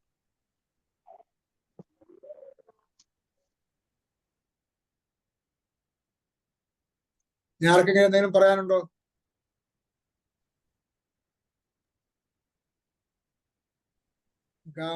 നാളെ ഇതിന്റെ റെക്കോർഡ് കൂടെ നമ്മൾ ഇതിനകത്ത് ഇടും. അത് നിങ്ങൾ അതുകൂടെ കേൾക്കുക. കേട്ടിട്ട് നാളെ വീണ്ടും ഒന്നുകൂടെ നമുക്കൊരു ചർച്ച ചെയ്യണമെങ്കിൽ ചെയ്യാം, ചോദിക്കാം. അപ്പൊ അങ്ങനെ എന്തായാലും ഇന്ന് നല്ലൊരു ചർച്ചയായിരുന്നു. എല്ലാവരും നല്ല രീതിയിൽ ചെയ്തു, നല്ല രീതിയിൽ പ്രതികരിച്ചു. എല്ലാവർക്കും നന്മകൾ നേരുന്നു. എല്ലാവർക്കും ശുഭരാത്രി, ഗുഡ് നൈറ്റ്. ചെറിയൊരു സജഷൻ ഉണ്ടായിരുന്നു. പറയൂ. എന്താ വെച്ചാല് ഈ ലോ ഓഫ് അട്രാക്ഷന് പിന്നെ അതേപോലെ തന്നെ ചെയ്യുന്ന നമ്മളിപ്പോ പറഞ്ഞല്ലോ. അപ്പൊ ഇങ്ങനത്തെ ഒരു കാര്യങ്ങള്, അതേപോലെ തന്നെ വെൽത്ത് ക്രിയേഷൻ, ഇതെല്ലാം സ്കൂളുകളിലെ സബ്ജക്റ്റില് ഒന്ന് ഇൻക്ലൂഡ് ചെയ്തുകൊണ്ടുള്ള ഒരു സംഭവം വരികയാണെങ്കിൽ, ഇപ്പൊ പല കുട്ടികൾക്കും അറിയില്ല ലോ ഓഫ് അട്രാക്ഷൻ, പലരും ചെയ്യാറുമില്ല. അപ്പൊ ആ ഒരു രീതിയിലുള്ള ഒരു പഠനമൊന്നും നമ്മുടെ സ്കൂൾ ലെവലിൽ വരുന്നില്ല. അപ്പൊ sir being A retired person from the state government, സാറിന് ആ ഒരു ലെവലിൽ എന്തെങ്കിലും ചെയ്യാൻ പറ്റുമോ? അത് പറഞ്ഞില്ല. അതായത് ഇതിനകത്തൊരു ചെറിയ പ്രശ്നം എന്ന് പറഞ്ഞത്, നമ്മൾ ഇത് പിന്നെ തെളിയിക്കപ്പെട്ട നമ്മളെ ഇതിനകത്ത് ഇപ്പൊ ആയുർവേദത്തിനകത്ത് നമ്മൾക്ക് ഉദാഹരണം പറയാം. അപ്പം നമ്മുടെയാണ് മഞ്ഞള് കേരളത്തിലാണ് ഉണ്ടാക്കിയത്. പക്ഷെ ഈ മഞ്ഞളിന് അതായത് 64 പേറ്റന്റ് അമേരിക്കൻ കമ്പനികൾ എടുത്തു. അപ്പൊ നമുക്ക് എന്താണ് കാര്യം? നമ്മൾ അതിനകത്തുള്ള ഘടകങ്ങളെ വേർതിരിച്ചിട്ട്, പേറ്റന്റ് നിയമമാണ് എല്ലാ കാര്യങ്ങളും എല്ലാത്തിനും വേണ്ട. പോരാ പിന്നെ മഞ്ഞപ്പിത്തത്തിനുള്ള അസുഖത്തിനുള്ള ഒരു കെമിക്കല് ഇതിനകത്തുണ്ട്, ഈ നമ്മുടെ മഞ്ഞളിനകത്തുണ്ട്. അത് പ്രത്യേകമായിട്ട് വേർതിരിച്ചാല് അതിന്റെ പേറ്റന്റ് കിട്ടും.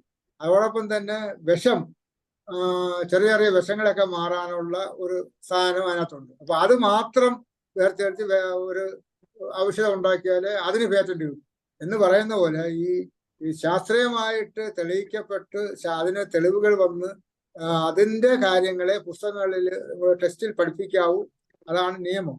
ഈ ലോ ഓഫ് അട്രാക്ഷനും ലോ ഓഫ് കേസ് ഓഫ് ആൻഡും ഇതൊക്കെ നമ്മുടെ ജീവിതത്തിലെ അനുഭവങ്ങളും. ഇപ്പൊ ഭഗവത്ഗീത സ്കൂളിൽ പഠിപ്പിക്കത്തില്ലല്ലോ. ഖുർആൻ സ്കൂളിൽ പഠിപ്പിക്കാൻ പറ്റുമോ? കാരണം അത് പഠിക്കാത്ത കാര്യം എന്ന് പറഞ്ഞാൽ ആ ഒരു കോഴ്സിൽ പഠിക്കും. നമ്മളിപ്പം ഫിലോസഫി എടുക്കുകയാണെങ്കിൽ അവിടെ ഭഗവത്ഗീത പഠിപ്പിക്കും.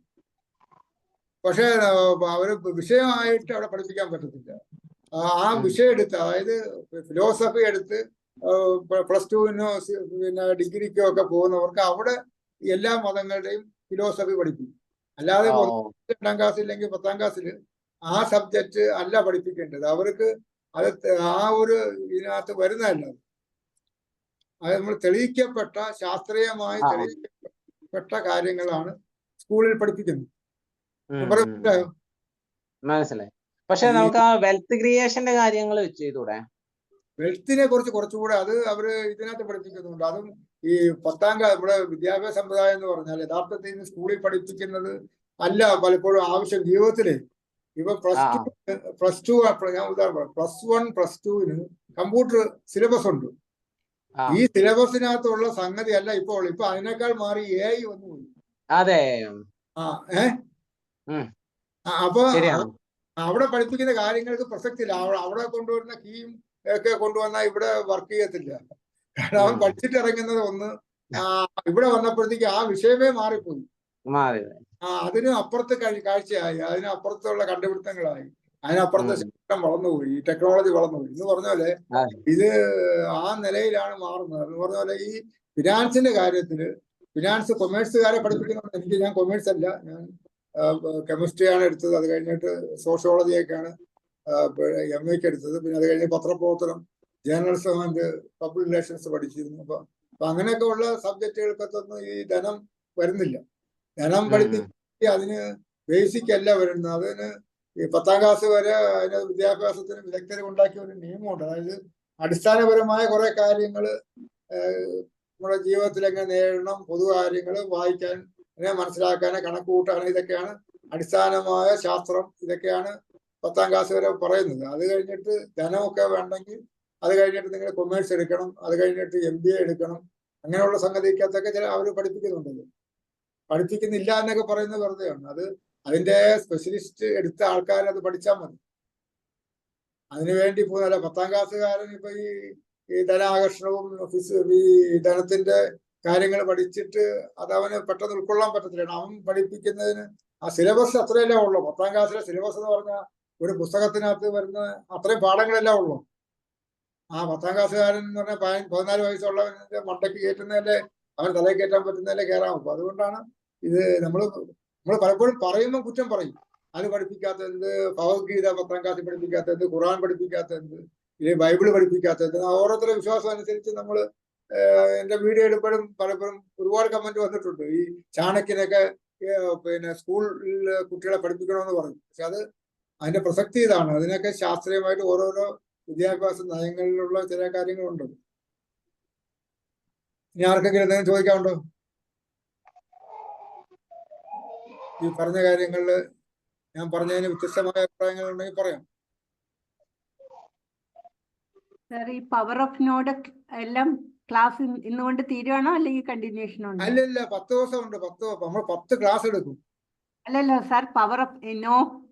നോ എന്ന് പറയുന്നത് സബ്ജക്റ്റ് ഇങ്ങനെ നീട്ടിക്കൊണ്ടു പോകേണ്ട കാര്യമില്ല. നമ്മൾ ബേസിക് ആയിട്ട് കുറച്ച് കാര്യങ്ങൾ മനസ്സിലാക്കിയാൽ മതിയല്ലോ. ഇനി അതിനകത്ത് അതിന് വേണ്ടി വേണമെങ്കിൽ വേറൊരു വിഷയം, ഈ നമ്മളിപ്പോ ലോ ഓഫ് അട്രാക്ഷൻ അതിന്റെ മെഡിറ്റേഷൻ സമയത്ത് അതിന്റെ ഒരു ചോദ്യം വന്നപ്പോൾ ഇതനുസരിച്ച് നമ്മൾ സിലബസിൽ പെട്ടെന്ന്, ഈ സിലബസിൽ നമ്മൾ ഈ 10 ദിവസത്തെ സിലബസിൽ ഇല്ലാത്ത കാര്യമാണ്. പക്ഷെ നമ്മളത് ക്ലാരിഫൈ ചെയ്ത് തന്നെ പോകണമെന്ന് തോന്നി. കാരണം അന്ന് കറക്റ്റ് ആയിട്ടാണ് ചോദിച്ചത് ലോ ഓഫ് അട്രാക്ഷന്.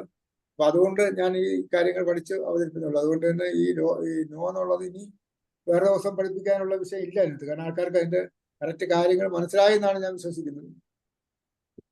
സാർ, ഈ ലോ ഓഫ് അട്രാക്ഷൻ ഇതുമായിട്ട് സംബന്ധിച്ചല്ല സാർ. എന്നാലും സാർ ഇത് ഏതെങ്കിലും കോഴ്സ് വഴി പഠിച്ചതാണോ അല്ലെങ്കിൽ സാറിന്റെ വായന അങ്ങനെ? ഞാൻ പഠിച്ചതെന്ന് പറയാൻ യഥാർത്ഥ കോഴ്സ് അല്ല. ഞാന് 3 രീതിയിലാണ് ഇതൊക്കെ പഠിച്ചത്. ഒന്ന്, ഞാൻ നല്ലൊരു വായന ഉണ്ടായിരുന്നു. എനിക്ക് കൊച്ചിലെ മുതലേ ഞാൻ പിന്നെ 5ാം ക്ലാസ് മുതൽ തന്നെ ഞാൻ ലൈബ്രറിയിൽ അംഗമായിരുന്നു, ലൈബ്രറി പ്രവർത്തകനായിരുന്നു. ലൈബ്രറിയിൽ സ്ഥിരമായിട്ട് പുസ്തകം വായിക്കും. ഇപ്പൊ തിരുവനന്തപുരത്തായതുകൊണ്ട് തിരുവനന്തപുരം പബ്ലിക് ലൈബ്രറിയിൽ ഏകദേശം 2 ലക്ഷത്തിലധികം പുസ്തകമുണ്ട് വിവിധ വിഷയങ്ങൾ.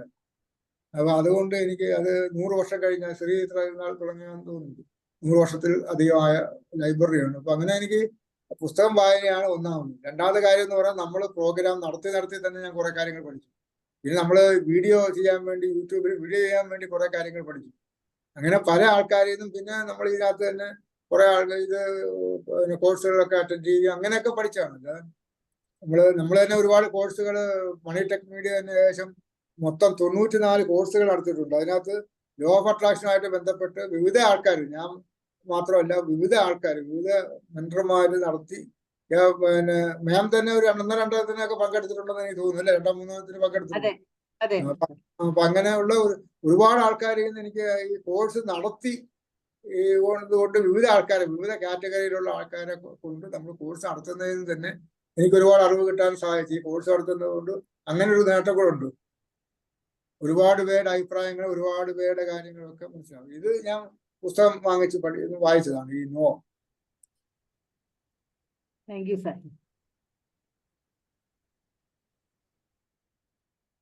ഇനി ആർക്കും എന്തെങ്കിലും ചോദിക്കും, പേഴ്സണലായിട്ടോ അല്ലാതെയൊക്കെ ചോദിക്കാം.